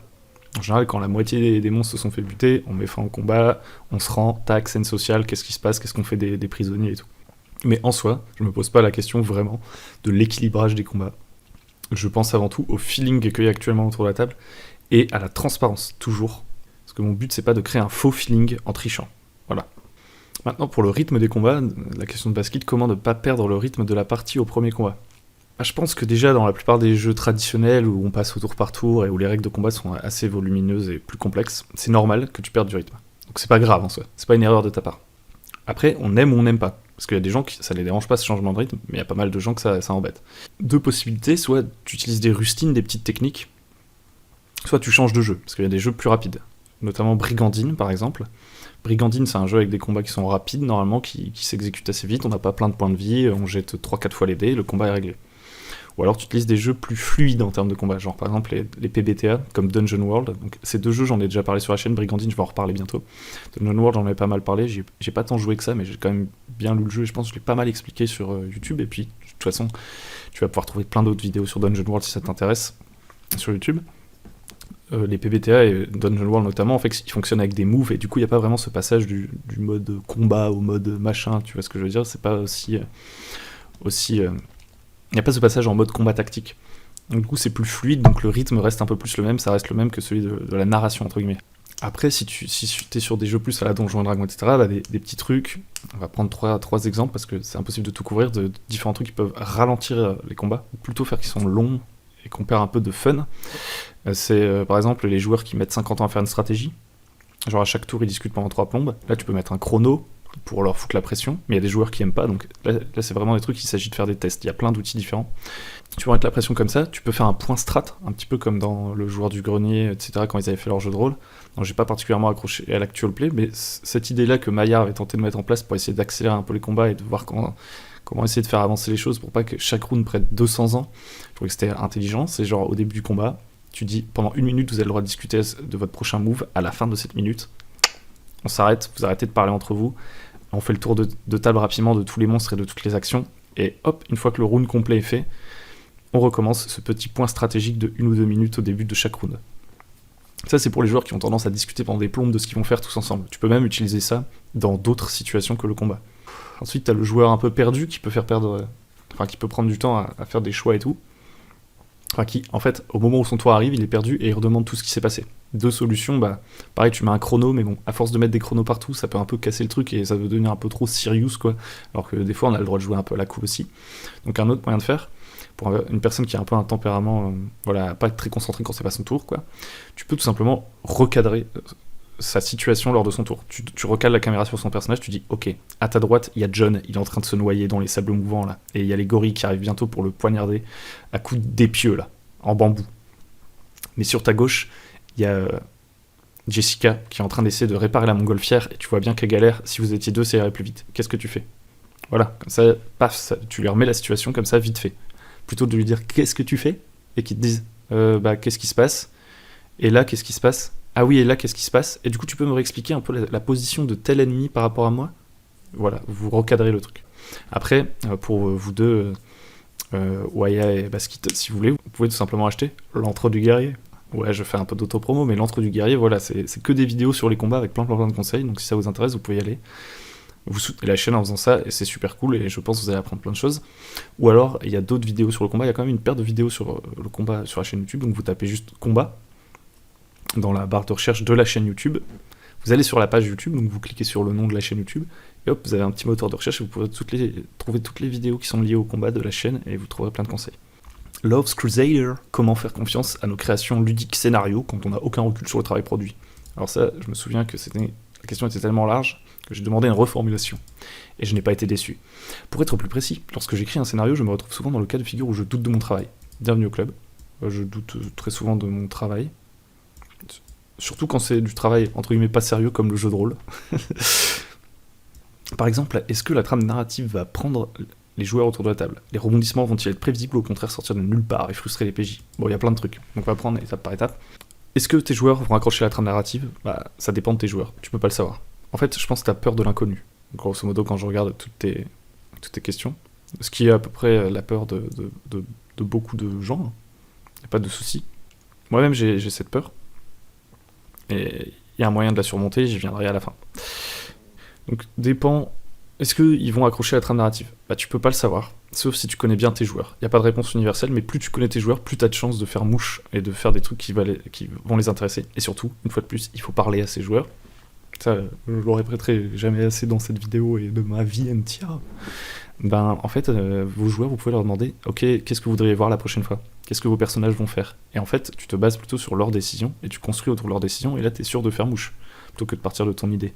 Et ensuite, toi, pour mettre des trucs qui viennent de toi aussi, bah juste tu pars de leurs idées. Par exemple, ils veulent partir en bateau dans la mer, faire de l'exploration. Donc tu fais ok, pourquoi pas. Et là, tu mets tes idées cool à toi dans la mer. Et puis peut-être ils en trouveront aucune cool. Donc tu vas leur demander, bon maintenant qu'est-ce qui vous intéresse de faire avec votre bateau? Et ils vont dire, ah ouais, en fait nous ce qu'on veut vraiment c'est trouver un trésor. Et là tu fais, ah ok, je vais préparer un truc avec un trésor. Et à chaque fois tu te bases sur leurs propositions finalement en discutant avec eux entre les parties, etc. Et tu multiplies les accroches, et puis tu regardes lesquels ils mordent, et tu continues à matraquer ces accroches. Les accroches, je trouve que c'est le truc le plus important. Ensuite, pour ce qui est des rebondissements, cohérence, etc., des rebondissements, est-ce que c'est prévisible et tout? Moi, clairement, je dirais, s'ils comprennent un rebondissement qui gâche un effet de surprise, c'est ok. T'auras d'autres occasions de faire un effet de surprise, de faire un rebondissement. Et puis tu peux jouer en transparence aussi, et créer des rebondissements plus ou moins prévisibles que vous dites ensemble en fait. Typiquement, tu trouves ton scénario un petit peu moumou, ils doivent aller sauver un enfant qui s'est fait capturer par un culte. Ils arrivent sur le lieu du culte, et là tu te dis ouais bon, ils vont sauver l'enfant et tout. Tu sens qu'il y a eu un peu un coup de mou pendant ta partie et tout, que c'était pas tip top. Bah si c'est pas incohérent sur le moment, tu peux te dire le truc qui pourrait être marrant là, c'est que l'enfant en fait ce soit le chef du culte. Et hop, t'improvises un rebondissement. Donc faut pas trop overthink le truc quoi. Le plus important c'est de rester à peu près cohérent pour effectivement ne pas frustrer les PJ en changeant tout le temps tout pour leur faire croire qu'il y a des effets de surprise en faisant encore une fois de l'illusionnisme. Plus tu vas faire de l'illusionnisme, c'est-à-dire changer des trucs sans leur dire dans ton scénario et tout, plus c'est casse-gueule. Alors il y a des gens qui vont dire ouais tu peux devenir un maître des illusions, mais moi c'est pas du tout mon école, c'est pas du tout l'école de bon MJ. Et comme je dois rester vraiment sur mon école dans cette vidéo, je me maintiens là-dessus. Transparence. Moi je leur dis ouais, en fait je pense que ce serait plus fun que l'enfant ce soit un traître. Et là ils font non. Ah non. Là je fais mais si en fait, c'est un traître. Et limite ils m'aident à recoller les morceaux en disant ah ouais on pourrait même dire que machin truc. Ils peuvent même m'aider à modifier les trucs dans le scénario en pleine partie, j'en ai rien à foutre. En fait j'ai pas de prétention un peu d'auteur lorsque je fais mon truc. Je suis extrêmement content quand il y a quelque chose que j'ai préparé qui fait mouche, mais ça me dérange pas de demander à mes joueurs de m'aider en plein scénario. Même si j'aime bien garder un certain contrôle, je suis pas en mode on joue sans MJ, j'ai quand même ma position de MJ et tout, en mode j'ai le dernier mot sur pas mal de choses, même si voilà j'essaie de consulter tout le monde, mais je tends souvent des perches en mode ouais vous voulez faire quoi et tout, parce qu'on construit les choses ensemble en fait. Je suis pas en train d'arriver avec un script et de dire voilà vous suivez le script et tout, et d'espérer que ça va marcher. C'est pas du tout mon style. Et donc, ouais, si t'as des ratés, etc., sur des rebondissements et tout, c'est pas grave, t'auras d'autres essais, t'auras d'autres occasions de retenter le truc, et un jour, peut-être il y en aura un qui marchera et un qui marchera pas. Et puis c'est cool aussi quand tes joueurs, ils découvrent le poteau rose, en fait. Ils se disent, ah, mais attends, en fait, le méchant, ce serait pas lui. Et toi, tu te disais, oula, il devait s'en rendre compte tout à la fin. Bah, c'est ok, en fait, parce qu'en fait, ce qu'il faut bien comprendre, c'est que là, tes joueurs, ils sont contents d'avoir compris l'intrigue. Ils sont contents d'avoir décelé le mystère. Donc c'est un bon effet aussi. Parfois meilleur que la surprise. Maintenant, est-ce que je fais assez d'aides de jeu? Bah, on fait jamais assez d'aides de jeu. On peut toujours faire plus d'aides de jeu, moi je dirais. Mais après, c'est une question de temps. Je dirais à minima, et c'est un truc dont je me rends de plus en plus compte, une des aides de jeu qu'il faut que je fasse plus, et que je dirais qu'elle est prioritaire, c'est un support visuel. Avoir au moins un support visuel par scénario. Que ce soit un moment, une map, s'il y a beaucoup d'interactions sociales, quelques images de PNJ, s'il y a des combats, quand même une petite carte de combat, même si on n'est pas obligé d'avoir toutes les figurines appropriées, etc., mais d'avoir quand même un petit support visuel à chaque scénario, parce que ça fait toujours un petit effet quand t'amènes une nouvelle aide de jeu à table, et que les joueurs ils font « Waouh, il a préparé un truc », donc ça c'est toujours cool d'avoir ça, une fois par partie, et si tu crées ça, au bout d'un moment, ils vont devenir addicts à ça.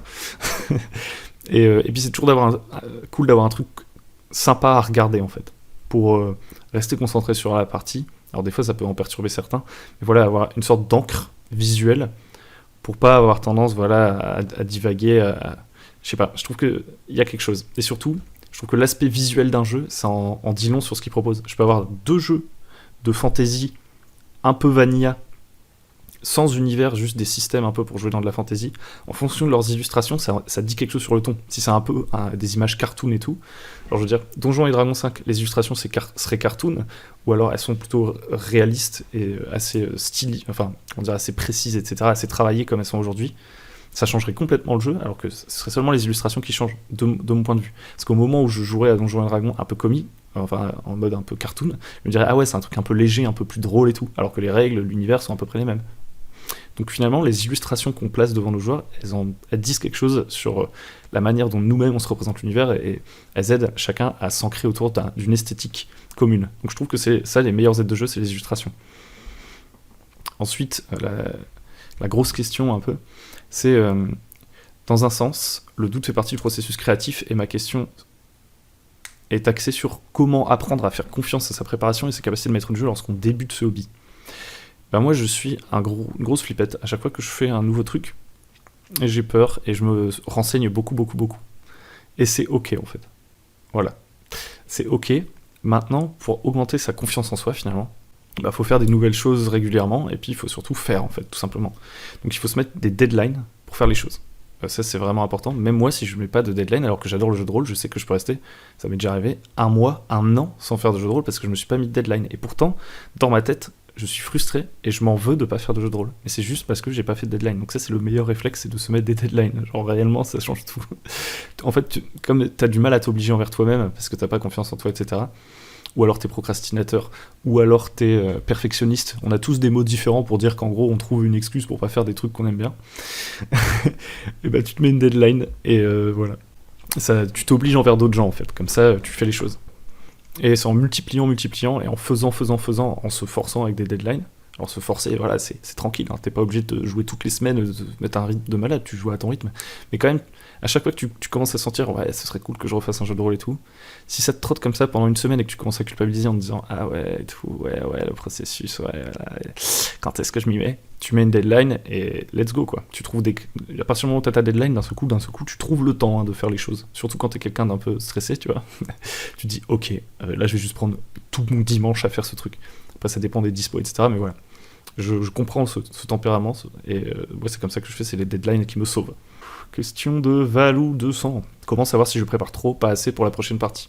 Bah, c'est assez simple. C'est après ta prochaine partie que tu sauras. Si t'avais trop préparé. S'il y a des trucs que t'as pas fait, c'est sûrement que t'avais trop préparé. Mais en fait, c'est faux. C'est faux ce que je dis. En fait, on prépare toujours trop. Sauf quand on prépare rien. Il y a des gens qui préparent rien. Ça, moi, c'est pas du tout mon école. Donc je reste sur ma façon de faire personnelle. Moi, je prépare toujours trop. Parce que il y a toujours des trucs qui servent à rien pendant la partie. Et il y a des trucs où je me dis, ah, ça aurait été beaucoup plus intelligent de préparer ça. Et donc, pour moi, la vraie question, c'est pas est-ce que je prépare trop ou pas assez, parce que je sais que je vais toujours préparer trop, parce que je prévois plusieurs possibilités, et des fois il y a des choix binaires, en fait, genre c'est un peu comme un arbre.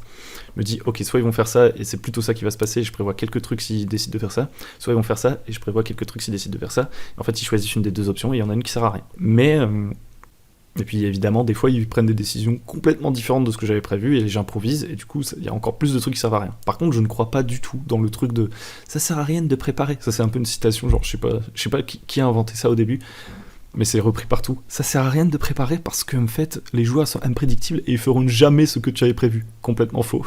Je pense que ça dépend de comment on prépare, mais moi quand je prépare des trucs, il y a quand même, je dirais 70% de ce que je prépare qui est joué. Pour essayer un peu plus comme ça, plus précisément de t'assurer que tes joueurs vont faire, enfin que tu prépares des trucs utiles, c'est de tout simplement demander à tes joueurs à la fin de chaque partie qu'est-ce que vous voulez faire la prochaine fois et de préparer ce pourquoi ils ont envie de faire des choses.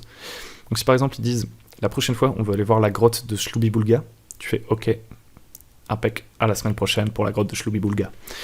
Et la veille de ton truc, enfin ça dépend du temps dont tu as besoin pour préparer tout, tu regardes, ok, ils ont décidé de faire ça, tu regardes leur situation comme on parlait plutôt en répondant à Knuf, je crois. Tu regardes la situation actuelle des PJ, tu fais, là, ils vont là.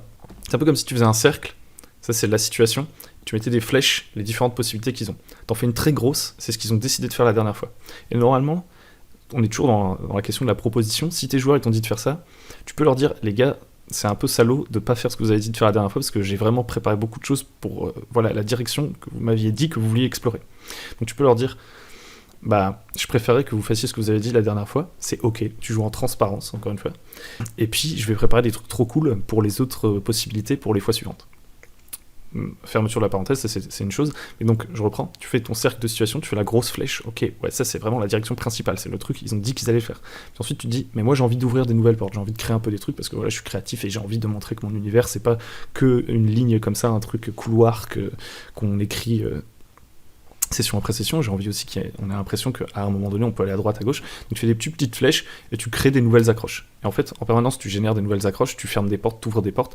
Faut peut-être pas en ouvrir trop, toujours repartir de la situation et de ce que tes joueurs ont dit qu'ils allaient faire. Et tout ce que tu n'utilises pas, bah, ça pourrait être recyclé ou oublié. Ensuite, autre question, comment finir un one-shot en une session comme prévu? En bref, comment réussir à gérer le rythme? Donc on en a déjà pas mal parlé avant.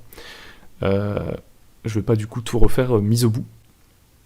Mais effectivement, voilà, la durée c'est très difficile à déterminer, surtout quand t'as jamais avec tes joueurs. Plus tu vas jouer avec les mêmes joueurs, plus tu vas être en mesure de le savoir. Je te conseille aussi de mettre l'heure de fin fixe. Et au moment où on arrive à l'heure de fin fixe, de dire aux autres joueurs, est-ce que vous avez envie de continuer? Et puis voilà, si tout le monde est chaud, on continue. Et pour gérer le rythme, bah, c'est jouer avec le feu. Je dirais que t'as les dés comme outil, t'as ton scénario, tes petits trucs que tu peux te déplacer et tout. Et puis t'as aussi la manière dont tu gères le rythme. Des fois un combat tu vas le jouer en détail, des fois tu vas le jouer comme je disais tout à l'heure, moi je casse les règles des fois du jeu, et au lieu de faire le combat avec les règles de D&D, on jette 2 dés, genre le plus gros score, un camp a gagné, tu vois. Et ensuite on décrit tous ensemble. Tu peux faire des ellipses, en fait t'es un peu un DJ, tu vois. Il faut que, tu vois, tu gères la musique. Tu gères la musique et tu regardes, tu prends la température, tu fais « Est-ce que vous êtes chaud ?» Et quand les gens ils font « Ouais !» Bah là tu relances un combat. Ils font « Ok, on passe sur un deuxième combat !» Tu vois, t'es comme un DJ. Tu gères comme ça le rythme. C'est, dans ma façon de faire, une des prérogatives un peu du MJ. Et puis de temps en temps, tu prends la température, tu fais « Ouais, vous êtes fatigué et tout. » Et si tu vois que les gens sont fatigués, tu fais « Bon, ok, on va continuer encore un petit peu, on fait une dernière scène, si vous êtes chaud, est-ce que tout le monde est ok ?» Et hop, on fait cette dernière scène. Voilà, c'est aussi simple que ça, de gérer le rythme. Et c'est pas grave de pas finir la partie en temps et en heure, tant que tu respectes tes limites et tes joueurs, tes limites de temps et les limites de temps de tes joueurs, et tu peux leur dire, bah, si ça vous a plu, on continue la prochaine fois. Question de Célestou. Pourquoi dans la plupart des JDR, les joueurs sont aventuriers de métier et pas coiffeurs ou secrétaires? Je sens que c'est un peu troll. Est-ce que c'est troll? Moi je te dirais tout simplement, parce que les aventuriers c'est cool. Et parce que jouer à un coiffeur, c'est sympa, peut-être dans un one-shot, mais moi c'est pas mon truc, donc je joue pas en campagne. On revient à la proposition, je vais pas repasser sur tout ça. Mais je dirais que globalement, les aventuriers, entre guillemets, comme tu le mets dans ta question, en fait, ce qui est cool, c'est qu'ils peuvent faire plein de choses différentes. En général, on aime bien, pour des longues campagnes qui peuvent partir dans plein de directions, prendre un concept un peu large et tout, surtout dans la fantasy, des trucs où on veut voyager, où on veut faire plein d'histoires différentes. Après, je suis pas tout à fait d'accord avec ce que tu dis. Peut-être que la plupart, on va dire 50%, 50%, 60%, allez, je dis des chiffres, c'est des études américaines, je vous rappelle. La plupart des JDR, les joueurs sont aventuriers, mais il y a quand même beaucoup de jeux où les joueurs sont des enquêteurs, par exemple, ou alors ils sont engagés par une organisation, des trucs comme ça. Donc, en vrai, il y a beaucoup de jeux. Et je suis pas sûr que dans 90% des jeux, les gens soient aventuriers. Par contre, je suis d'accord pour dire qu'il n'y a pas beaucoup de jeux où ils sont coiffeurs. C'est peut-être finalement parce que y a plein de gens qui ont envie de jouer des aventuriers, tout simplement. Comment bien décrire des scènes, ambiances, etc. afin de plonger les joueurs dans le monde sans en faire trop? Comment rendre l'échec intéressant? Question de Darka. Alors pour décrire les scènes, moi en général, j'essaie de pas décrire trop de trucs, de décrire au fur et à mesure des actions des joueurs, en gros par petites touches. Donc, si par exemple ils arrivent dans une grotte, je dis, devant une grotte, je dis, vous voyez une grotte qui est sur le flanc de la falaise. Qu'est-ce que vous faites? Là, les joueurs disent, bah, j'avance vers la grotte. Je fais, ok, tu t'approches, tu vois qu'elle est vraiment très très sombre, humide, t'en vois pas le fond. Et t'as un froid dans le dos, rien qu'à l'observer. Parce qu'il y a un petit crâne sur un petit rocher devant la grotte. Il fait, on va y aller quand même. J'allume ma torche. T'avances comme ça. Le sol est un peu accidenté, la roche glisse, c'est humide. Il y a le petit ruissellement de l'eau. Et puis à un moment, tu dérapes à moitié, tu manques de te tordre la cheville, et ton pied plonge dans une flaque glaciale.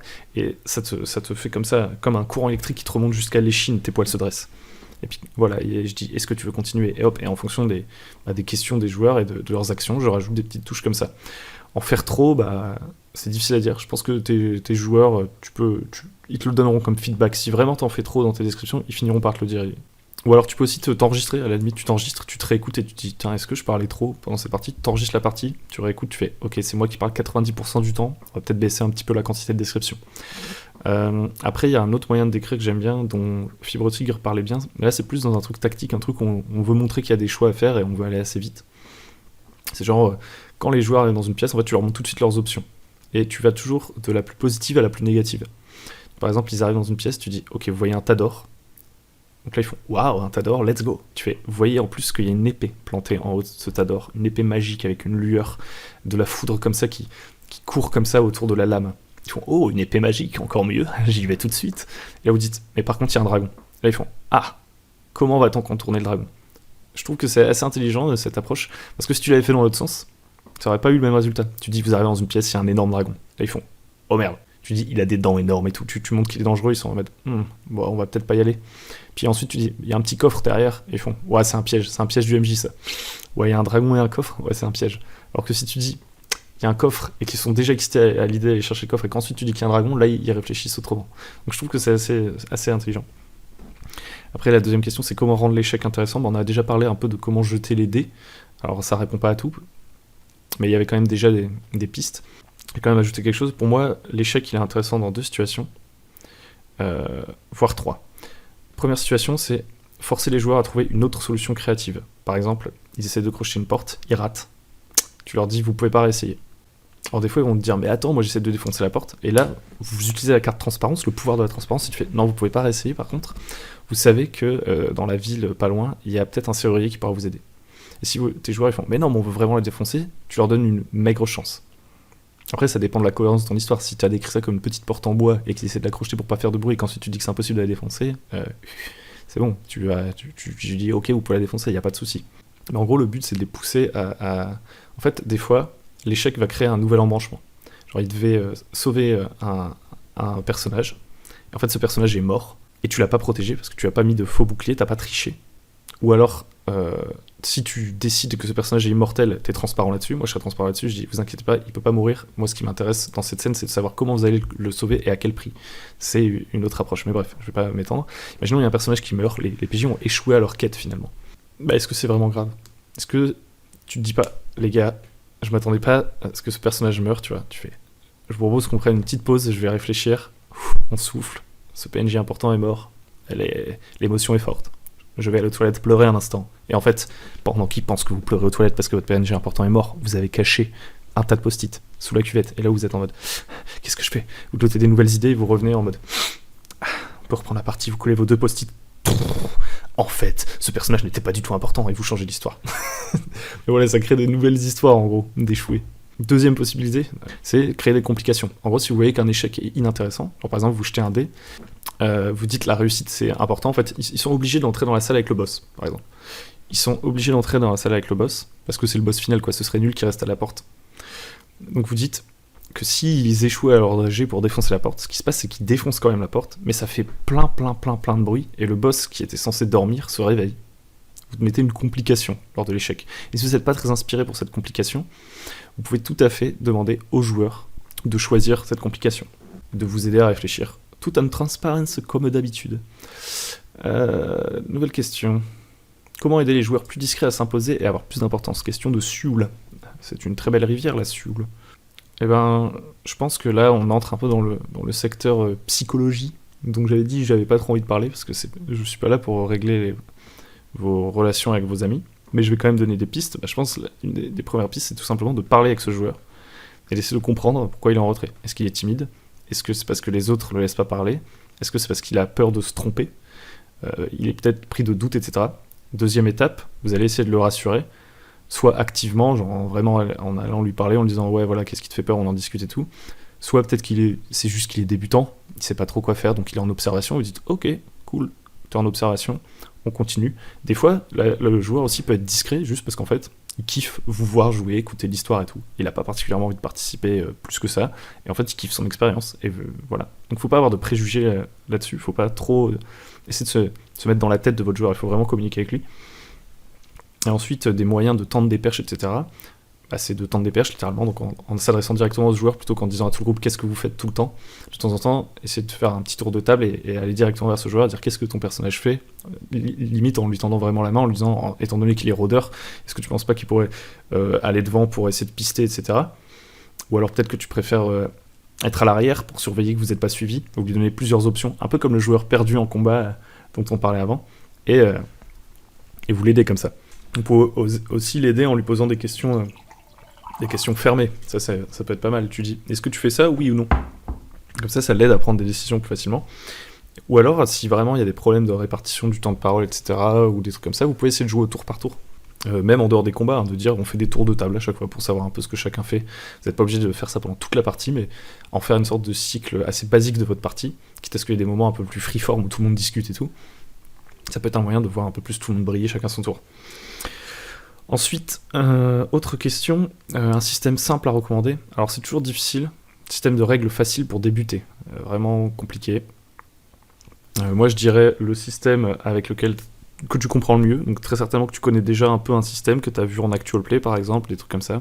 Tu peux essayer de le recopier sans trop de problème. Après moi si je devais te recommander des systèmes que je trouve plutôt simples mais plutôt complets, et franchement c'est des bons investissements selon moi, c'est les 2 jeux de James Tornad dont j'ai déjà parlé pendant la vidéo, c'est-à-dire Faces et Brigandine, sur lesquels je vais faire des vidéos bientôt. Brigandine qui est un jeu plutôt de medieval fantasy mais un peu low, ou low fantasy où on a tendance à mourir assez facilement, mais un peu dark et tout, et qui est finalement basé sur du descent, donc c'est assez familier pour pas mal de gens qui ont découvert le jeu de rôle via l'actual play. Et la deuxième possibilité c'est Faces, c'est un jeu pulp où tu vas avoir par contre besoin de D4, de D6, de D8, de D10, de D12, voire de D14 et 16, mais tu peux prendre des D20, etc. Enfin, tu vas avoir besoin d'un peu tous les types de dés, donc ça peut être un peu chiant au début, mais c'est relativement simple. Et surtout, il a plein d'outils. Et moi, je le trouve cool. J'en reparlerai très certainement. Comment être efficace et arrêter le syndrome du perfectionniste qui n'a pas beaucoup de temps et qui a du coup... voilà. En gros, ouais, la procrastination, et je fais d'autres choses parce que j'ai pas l'énergie, pas le temps. Bah, ça revient un peu au truc du manque de confiance en soi. Pour moi, manquer de confiance en soi, être procrastinateur, être perfectionniste et tout, bon, je me doute bien que les causes sont différentes. Je suis pas psychologue, encore une fois, mais les deadlines, genre juste tu t'engages envers d'autres personnes. Et du coup t'es obligé de produire quelque chose. Sirwen, comment bien souder un groupe ayant des personnalités bien différentes les unes des autres? Il faut leur parler. 2 possibilités. Moi c'est soit j'ai une proposition, la plupart du temps, j'ai 2 trucs. Soit j'ai une proposition très précise, genre par exemple dans ma dernière campagne j'ai créé des pré-tirés. J'ai dit vous travaillez tous ensemble pour telle faction, etc. Bim bam boum. Donc il y a ça, il y a la faction où créer des pré-tirés que c'est toi qui relis. Donc des pré-tirés c'est quoi? Peut-être qu'il y a des gens qui savent pas. C'est des personnages en fait que vous créez à l'avance en tant que maître du jeu et que vous proposez à vos joueurs et ils choisissent parmi ces personnages. Donc tu crées des personnages à l'avance, tu les relis entre eux comme toi tu veux, tu les relis même à l'intrigue et puis tu dis voilà vous voulez jouer quel personnage et normalement bah, tu les as reliés toi-même. Ensuite, si tu es plus en mode chacun va créer un personnage et tout, et ensuite tu veux les relier, franchement je pense le mieux c'est de bosser avec les joueurs pour les relier et d'être une fois de plus transparent sur ce que tu veux faire. Par exemple, vous allez devoir servir le roi, etc. et leur poser des questions fermées. Genre, par exemple, pourquoi est-ce que tu as décidé de servir le roi? Quel est le service que tu as rendu le roi et qui fait que maintenant tu es redevable? Des questions précises comme ça pour qu'ils collent à l'histoire, etc. Ensuite, vos joueurs, tu leur demandes de tisser des liens ensemble, vous discutez tous ensemble, comment est-ce que tu connais machin? Quand est-ce que machin t'a sauvé? Tu crées comme ça des questions et ça va créer une histoire. Et le truc le plus difficile à faire, pour moi, c'est de partir sans avoir rien préparé, en fait, partir purement des personnages, et donc dire, ok, on crée tous vos personnages séparément, et ensuite on essaie de les relier avec très peu d'accroches et très peu de questions, et dans ce cas-là, bah, littéralement, tu délègues la tâche à tes joueurs, concrètement. C'est-à-dire qu'ils créent tous leurs personnages, ok, et ensuite tu les rassembles et tu fais, bah maintenant c'est vous qui allez me décider du concept de votre groupe et de ce que vous voulez faire la prochaine fois, et un peu de quelle est la situation. Et toi, tu construis à partir de ce que eux ils ont créé, du groupe qu'ils ont créé. Xenorex. Un personnage sans réel objectif et lien est-il plat et inutilisable?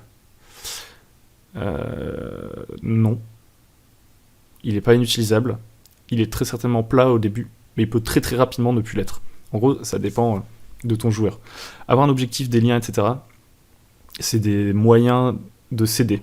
En fait, si ton joueur est fort en improvisation, il va certainement les créer, ses objectifs et ses liens on the fly pendant la partie, il va inventer des trucs et tout. Donc ça dépend des joueurs. En fait, si t'as des joueurs qui manquent un peu voilà, de spontanéité pendant la partie, qui sont un peu débutants, je pense que ça peut être sympa, mais même pas débutants en fait, c'est juste qui ont pas ce réflexe d'essayer de créer de l'histoire pour leur personnage. Tu peux travailler ça avec eux, pour pas qu'ils soient trop plats justement, mais c'est en aucun cas inutilisable. Et moi d'ailleurs, la plupart des parties que je rejoins, en général, j'ai la flemme de faire une longue création de personnage et de faire un long background. Je suis plutôt en mode, je crée un personnage vite fait, et en pleine partie, boum boum, je balance des concepts, j'invente des PNJ. Ouais, il y a mon père, en fait, c'est machin, il s'est passé ceci et tout. J'invente des souvenirs à mon personnage pendant la partie. Et je pense qu'il y a des gens qui sont très forts pour ça. Puis des fois, c'est du feeling. Des fois, tu crées un personnage et tu te rends compte que tu lui trouves pas trop de place. Tu peux demander à changer de personnage si t'arrives pas à lui trouver une place et tout. Donc des fois, même un personnage un peu vanilla que tu fais progresser dans l'aventure est plus utilisable, finalement plus fonctionnel qu'un personnage pour lequel tu as créé des objectifs et que dont le MJ n'a pas du tout exploité ses objectifs et ses liens. Parce qu'en fait, est-ce que un personnage avec des objectifs et des liens, c'est vraiment plus intéressant qu'un personnage plat? Je te dirais oui, mais seulement si les autres jouent avec ses objectifs et ses liens, et notamment le MJ. Sinon, c'est un peu du pareil au même en fait. Est-ce que le goût de l'aventure a un objectif en soi? Bah oui, ça peut être un objectif en soi. Juste t'as un personnage, tu dis il veut juste explorer tout le plus d'endroits possible, t'en fais son leitmotiv, c'est comme ça donne une guideline un peu de départ, si tu l'as pas beaucoup plus développé que ça, donc tu suis un peu cette guideline de départ, et puis avec un peu de chance et de travail de tout le monde, finalement il y a une histoire qui va émerger, et tu vas lui ajouter des objectifs supplémentaires entre guillemets. Comment faire comprendre l'importance de ces éléments à une joueuse? Je pense que tu peux lui en parler, tu peux essayer de le convaincre, finalement, avec des arguments en disant, tu sais, ce serait sympa que ce soit mieux pour la partie et tout. En fait, le plus important, finalement, c'est que la personne trouve ça intéressant aussi. Ça va être difficile de la convaincre, juste si elle est complètement pas d'accord avec ça. Faut pas en demander trop aux joueurs et tout, je pense, s'ils ont juste pas envie de développer à fond leur personnage en amont, c'est ok.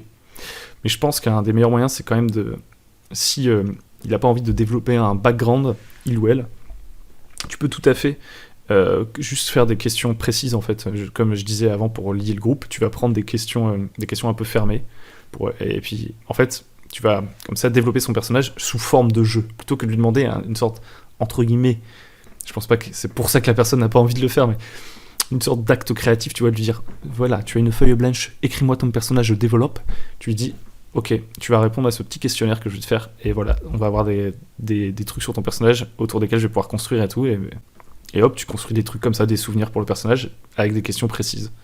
Et moi, je pense que c'est beaucoup mieux de le faire avec la personne en face-to-face. Enfin, moi, je préfère ça que de manière asynchrone. Si je le fais de manière asynchrone, genre sur des Discord et tout, je sais que moi, en tant que récepteur, genre si par exemple il y a quelqu'un qui me dit « Est-ce que tu peux répondre à ces questions sur ton personnage, s'il te plaît, avant que la partie commence sur le Discord ?»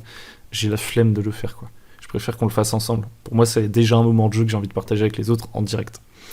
Comment gérer une joueuse qui n'accepte pas les compromis, aka les oui, non, les oui mais et les non mais? Jouer avec des oui mais et des non mais, de la nuance, plutôt que en binaire un peu réussite-échec, c'est un choix de jeu, c'est un style, ça fait partie de la proposition, donc juste en parler, quoi. Je peux pas dire beaucoup plus que ça. Par contre, là tu dis comment gérer, donc c'est pas vraiment comment convaincre, parce que convaincre, c'est pas mon travail, hein, en fait, de vous expliquer comment convaincre vos amis d'être différents de ceux qu'ils sont. Comment gérer, c'est autre chose. Je dirais que ça reboucle avec la question d'Erwick du tout début, c'est comment gérer un personnage un joueur qui fait n'importe quoi.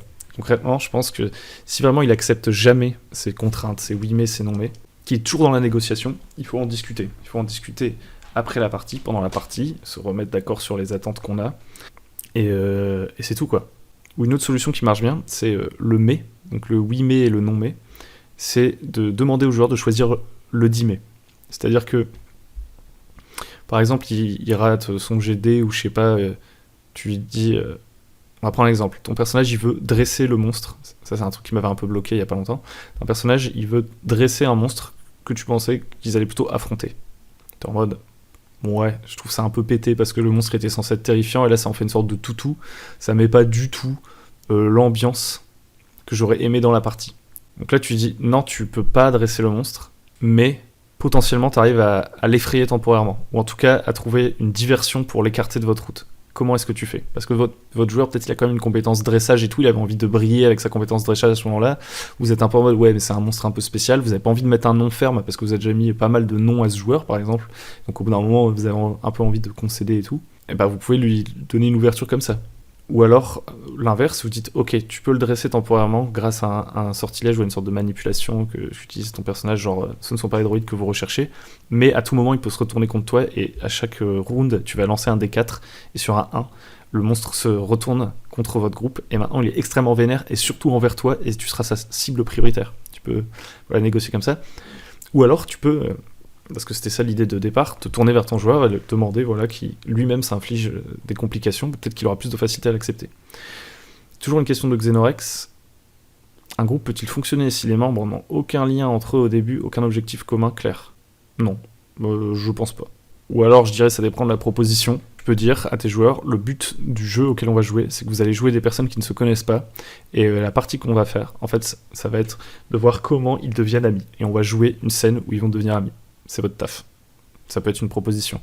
Mais je vois pas l'intérêt de jouer avec un groupe pour que chacun se fasse la gueule, ne fasse aucun effort pour aller dans ce sens. Donc en gros, toujours aller vers la proposition. Tu proposes un truc, tu dis, les gars, on va jouer à ça, et ensuite, ils suivent ou pas. Et si vraiment ils sont de mauvaise foi et qu'ils font exprès de faire en sorte de pas fonctionner ensemble et machin truc, tant pis, tu leur dis, les gars, vous faites aucun effort, c'est nul, et on arrête. Comment bien réussir la narration de PJ qui doivent se rendre capitulés ? Une question de Talok. C'est un peu vague comme question, j'ai envie de dire. Je dirais juste comme n'importe quelle autre scène, a priori. Après, si la question c'est comment faire comprendre à tes PJ qu'il serait temps de se rendre ou de capituler, tu peux juste leur mettre des énormes torgnoles. Tu peux aussi leur dire avec transparence, si vraiment il faut en passer par là, tu peux leur dire, les gars, ce combat va être extrêmement difficile, il va falloir que vous trouviez un moyen de l'éviter. Et à partir du moment où ils savent cet état de fait, ils peuvent dire non, on continue à combattre. Je leur dis, les gars, les chances sont infimes, hein, vraiment. Vous prenez cette décision à vos risques et périls, et là, ils continuent ou pas. Si maintenant la question c'est qu'est-ce qui se passe au moment du truc, ça dépend. Est-ce que tu penses que le camp adverse est prêt à négocier ? Et dans ce cas-là, tu joues une scène de négociation. Par exemple, ils sont prêts les PJ ont une chance de négocier leur reddition, tu vois.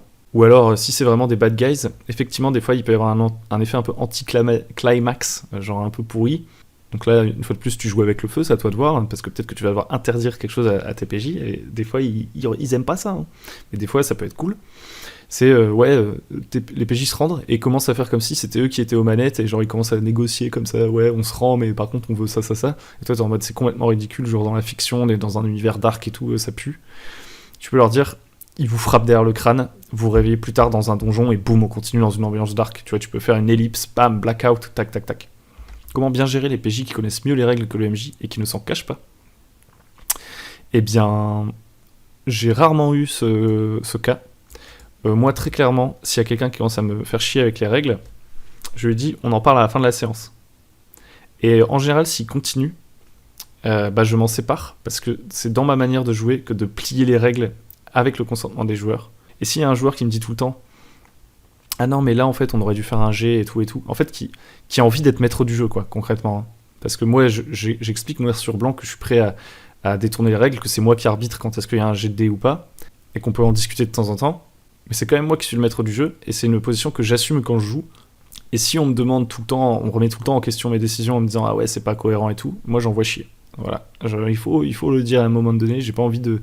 C'est tout. Peut-être que la personne, elle a juste pas envie de jouer avec vous. Et si par contre, ce qu'elle kiffe en fait, c'est qu'on suive bien les règles et rappeler, etc. Et que vous aussi, c'est un de vos délires. Et que juste vous vous rendez compte que finalement, elle a raison et ça vous dérange pas plus que ça. Que vous n'avez pas volontairement envie de changer les règles. Que juste vous vous trompez et elle a raison. Même si ça peut être un peu vexant et tout. Vous pouvez lui dire, mec, explique-moi les règles vraiment bien une fois à l'occasion, mais après la partie. Ou alors vous pouvez lui dire, maintenant tu es le référent règles pour le reste de la partie. Vous pouvez lui donner cette casquette, et comme ça tout le monde est content si vous trouvez que c'est un bon support, etc. Par contre, si ça vous énerve, vous lui dites, et vous dites, si vraiment t'as envie de parler règles là tout le temps, hein, que tu veux être l'arbitre, tu peux devenir le MJ, y a pas de souci, mais moi, quand je joue, je plie les règles à ma volonté si j'en ai envie. Tant que c'est transparent, une fois de plus, ne trichez pas, ne changez pas les règles sans le dire aux joueurs, juste pour contrôler l'histoire. Si à un moment donné vous décidez de changer une règle pour un souci de simplification, vous dites aux joueurs, les gars, est-ce que vous ne trouvez pas que ce serait plus simple d'utiliser cette règle-là, ça irait plus vite, ou on pourrait gérer ce combat en 2-3 jets de compétences, ou ce sortilège, Je pense que il peut pas fonctionner comme ça parce que ce serait trop fort.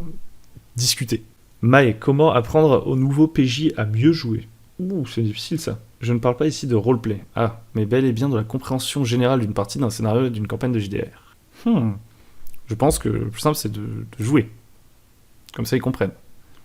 Ensuite, entre chaque partie, tu peux leur donner de nouvelles informations. Un petit peu genre en mode ouais, là on pourrait faire une campagne, du coup, est-ce que vous êtes chaud? On continuera un peu plus longtemps et tout. Et pareil, t'es transparent sur ce que tu veux faire, etc. Et ça devrait aller. Ensuite, si tu veux qu'ils aient une meilleure appréhension avant même d'arriver à la table, etc., et qu'ils ont le temps et qu'ils ont envie de s'investir là-dedans, tu peux leur dire les gars, est-ce que vous êtes chaud pour regarder un petit épisode d'Actual Play? Et limite, tu choisis un extrait d'un Actual Play précis, tu vois, tu leur dis pas regarder tout cet Actual Play, genre de 50 heures. Tu peux leur montrer un truc comme ça. Après, ta question est quand même très très large, donc je vais avoir du mal à y répondre, mais voilà. Et avec Xenorex, il pose plein de questions en cours de vidéo. Moi j'avais fini, j'avais ma liste de questions, mais en fait je l'ai dit sur le Discord. Il continue de rajouter des trucs. Je viens de récolter des questions, que voici. J'aimerais savoir ce que je dois prévoir pour faire une partie, sachant que j'ai déjà toute une histoire derrière mon JDR, mais j'ai l'impression de ne pas avoir assez. Ok, donc ça revient un peu sur une question qu'on a déjà traitée. Est-ce que j'ai prévu assez, pas assez? On prévoit toujours trop. Un truc aussi pour gérer le temps et pour savoir, ouais, est-ce que je dois vraiment prévoir tous les événements? Est-ce que je dois mettre tous les événements et tout? C'est que ce qui est pas mal, c'est de comprendre un peu la colonne vertébrale de votre scénario, les trucs importants vraiment de la partie que vous allez faire. Genre si c'est une exploration et qu'il y a un truc vraiment important, c'est un donjon, le village de base et la route vers ce donjon, vous dites ça c'est vraiment essentiel, il faut que je développe bien le donjon et tout. Et le reste, c'est des éléments un peu satellites que vous allez mettre ou non pour régler, comme un DJ, la durée de la soirée, genre est-ce que tout le monde est fatigué? Ok, on va s'arrêter là et la prochaine fois on fera le donjon. Ou alors les gens ils sont un peu en mode ouais, on en veut plus et tout, tu fais ok, je vais utiliser ce petit événement auquel j'avais pensé. C'est du feeling, hein. C'est très difficile de donner des trucs. Créer des événements, etc. Moi je pense que pour ce qui est de la création d'événements, il vaut mieux créer des situations que des événements. Mais dans votre partie, il ne faut pas qu'il y ait trop d'événements indépendants des joueurs, il faut quand même qu'il y ait pas mal de situations en fait où les joueurs ont les clés en main, ils ont des infos, ou alors il leur faut chercher plus d'infos, et c'est à eux de se dépatouiller. Prévoyez une situation, prévoyez pas que des événements qui s'enchaînent et indépendamment de la volonté des PJ. Est-ce que les PV sont vraiment utiles si on se base sur des blessures physiques évidentes? Ça c'est une excellente question, vraiment poussée pour le coup, qui est pas vraiment une question enfin je sais pas, pour moi c'est une question assez avancée. C'est est-ce que tu veux jouer avec des points de vie ou non? Et là, j'ai envie de te dire, ça dépend. Il va falloir. Là, j'ai pas d'autre réponse. Hein. Là, j'ai vraiment pas d'autre réponse. Les PV, c'est un truc ludique qui te permet d'avoir une sorte d'outil de mesure, un référentiel, un truc un peu jeu vidéo. Moi, j'adore. Enfin, je trouve ça efficace. Après, si tu veux vraiment jouer sur des blessures physiques et tout, tu peux dire qu'en fait, les PJ ont juste des malus, et une fois qu'ils cumulent un certain nombre de blessures physiques qui font qu'ils ont vraiment beaucoup de malus, c'est terminé pour eux. Un peu comme dans Anteka, le jeu que j'essaie de créer avec les séquelles. Donc là, c'est vraiment des questions très personnelles. Hein. Est-ce que les PV sont vraiment utiles? Oui, les PV sont utiles pour des jeux ludiques, où on aime bien balancer des gros PV, des grosses pertes de PV, etc. Non, peut-être pas nécessaire pour un jeu plus narratif. Peut-être pas nécessaire. Peut-être que juste décrire les blessures, ce sera suffisant. Après, il y a une chose aussi, c'est que les PV, c'est pas forcément des blessures. Pour moi, c'est aussi une mesure du courage, de l'énergie du personnage, etc. Parce que sinon, à chaque fois qu'il prend un coup, je vais pas décrire qu'il se prend une estafilade, parce qu'au moment où il a 200 points de vie, s'il y a quelqu'un qui lui met 400 coups de couteau, je vais pas dire tu te prends un coup de couteau, mais ça te fait presque rien, tu te prends un coup de couteau. Non. Je vais dire t'esquives le coup de couteau de peu, tu perds 20 points de vie. Tu vois, les points de vie, c'est pas forcément la chair, quoi. Donc ça dépend. Quels sont tes outils et astuces pour l'improvisation? Pour l'improvisation, j'improvise assez peu, comme je disais. Une de mes principales astuces, ça va être de me tourner vers mes joueurs pour qu'ils improvisent à ma place. Ça, c'est plutôt pas mal. Je prévois quand même pas mal de choses à l'avance.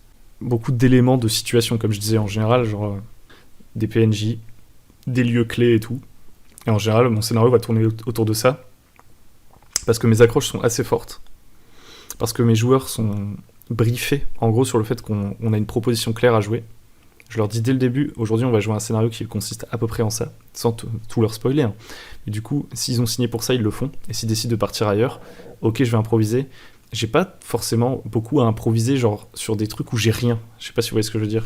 Genre si j'ai décidé qu'on jouerait dans un village à la bordure d'un marais et qu'ils allaient devoir aller dans ce marais pour retrouver quelqu'un, ça m'arrive quasiment jamais, je pense que ça m'est jamais arrivé en fait, qu'un de mes joueurs me dise bah je pars dans l'autre direction vers la plaine. Et moi j'ai rien prévu et du coup je suis dans la merde. Des fois ils vont aller dans le marais et puis ils vont faire des trucs un peu bizarres potentiellement. Mais en général ils font pas des trucs si bizarres que ça parce qu'en fait ils se tournent vers mes accroches et mes accroches je les ai prévues. C'est-à-dire que c'est rare qu'un de mes joueurs dise ah bah là je trouve juste un hippopotame en fait et je décide d'en faire mon animal de compagnie et il me mange et ça me fait traverser un demi-plan et je me retrouve dans un pays chaotique. Ça m'est jamais arrivé pour le coup, je tiens à vous le dire. En général, quand ils prennent des décisions que j'avais pas trop prévues, c'est quand même sur des accroches que j'avais dites. Je décris un truc, genre par exemple, je décris que dans le marais, là il y a un dolmen. Bah, en général, si je dis à mes joueurs, là il y a un dolmen, c'est pas anodin, c'est que j'ai prévu un truc pour le dolmen. Vous voyez ce que je veux dire?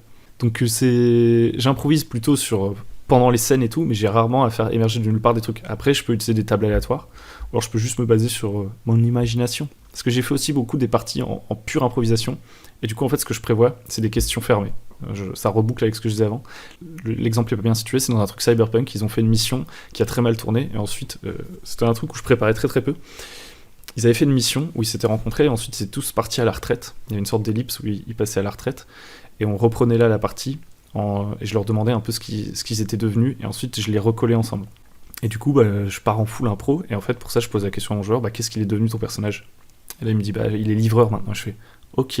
Donc là, je comprends le livreur, je fais, ok, bah, du coup, je pense qu'il est en train de livrer un nouveau quartier un peu désaffecté, tu sais, avec plein de logements sociaux qui sont en train d'être construits, il n'y a pas beaucoup de monde qui est installé pour le moment. Donc je lui dis ça, je lui dis l'ambiance un peu pesante et tout. C'est quoi le contenu, enfin, le paquet que tu portes, il est lourd ou léger?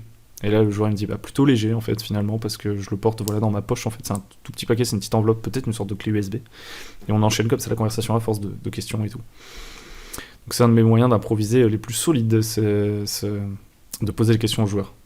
Ensuite c'est beaucoup de feeling, donc je vais avoir du mal à donner des conseils comme ça, faudrait que je m'auto-analyse plus que ça pour te donner une réponse concrète. J'ai jamais vraiment réfléchi à comment je fais pour improviser en pleine partie.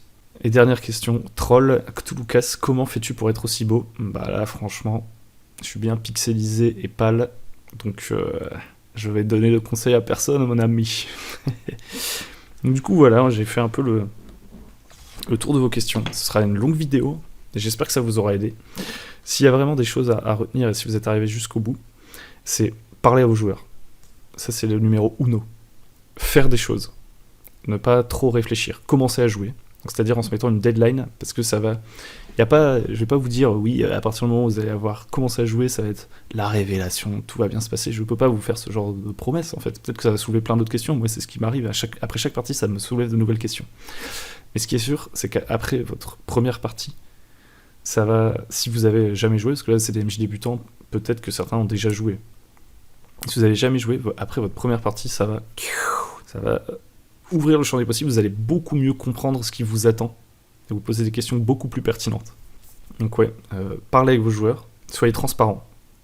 Là, je suis en train de faire le manifeste du bon MJ, je me rends compte. Je vais en profiter voilà, pour dire, moi, mes grands principes de jeu de rôle. Communiquez avec vos joueurs, être transparent. Ne pas hésiter à tordre les règles, mais toujours en demandant aux joueurs s'ils sont OK avec ça. Demandez à vos joueurs également dans quelle direction ils veulent aller pour pouvoir préparer ce qui les intéresse en fait, pour savoir littéralement ce qui les intéresse et préparer ça, et se mettre des deadlines pour faire les choses. Voilà, ça c'est vraiment les quatre piliers qui ressortent de cette vidéo. J'en ferai un document gravé sur le marbre. J'espère que je vous ai aidé, je suis un peu claqué. Donc voilà, je vais m'arrêter là. N'hésitez pas à liker, à vous abonner si ça vous a plu. Et puis à venir sur le Discord si vous le souhaitez, pour poser de nouvelles questions, peut-être que je referai une vidéo comme ça.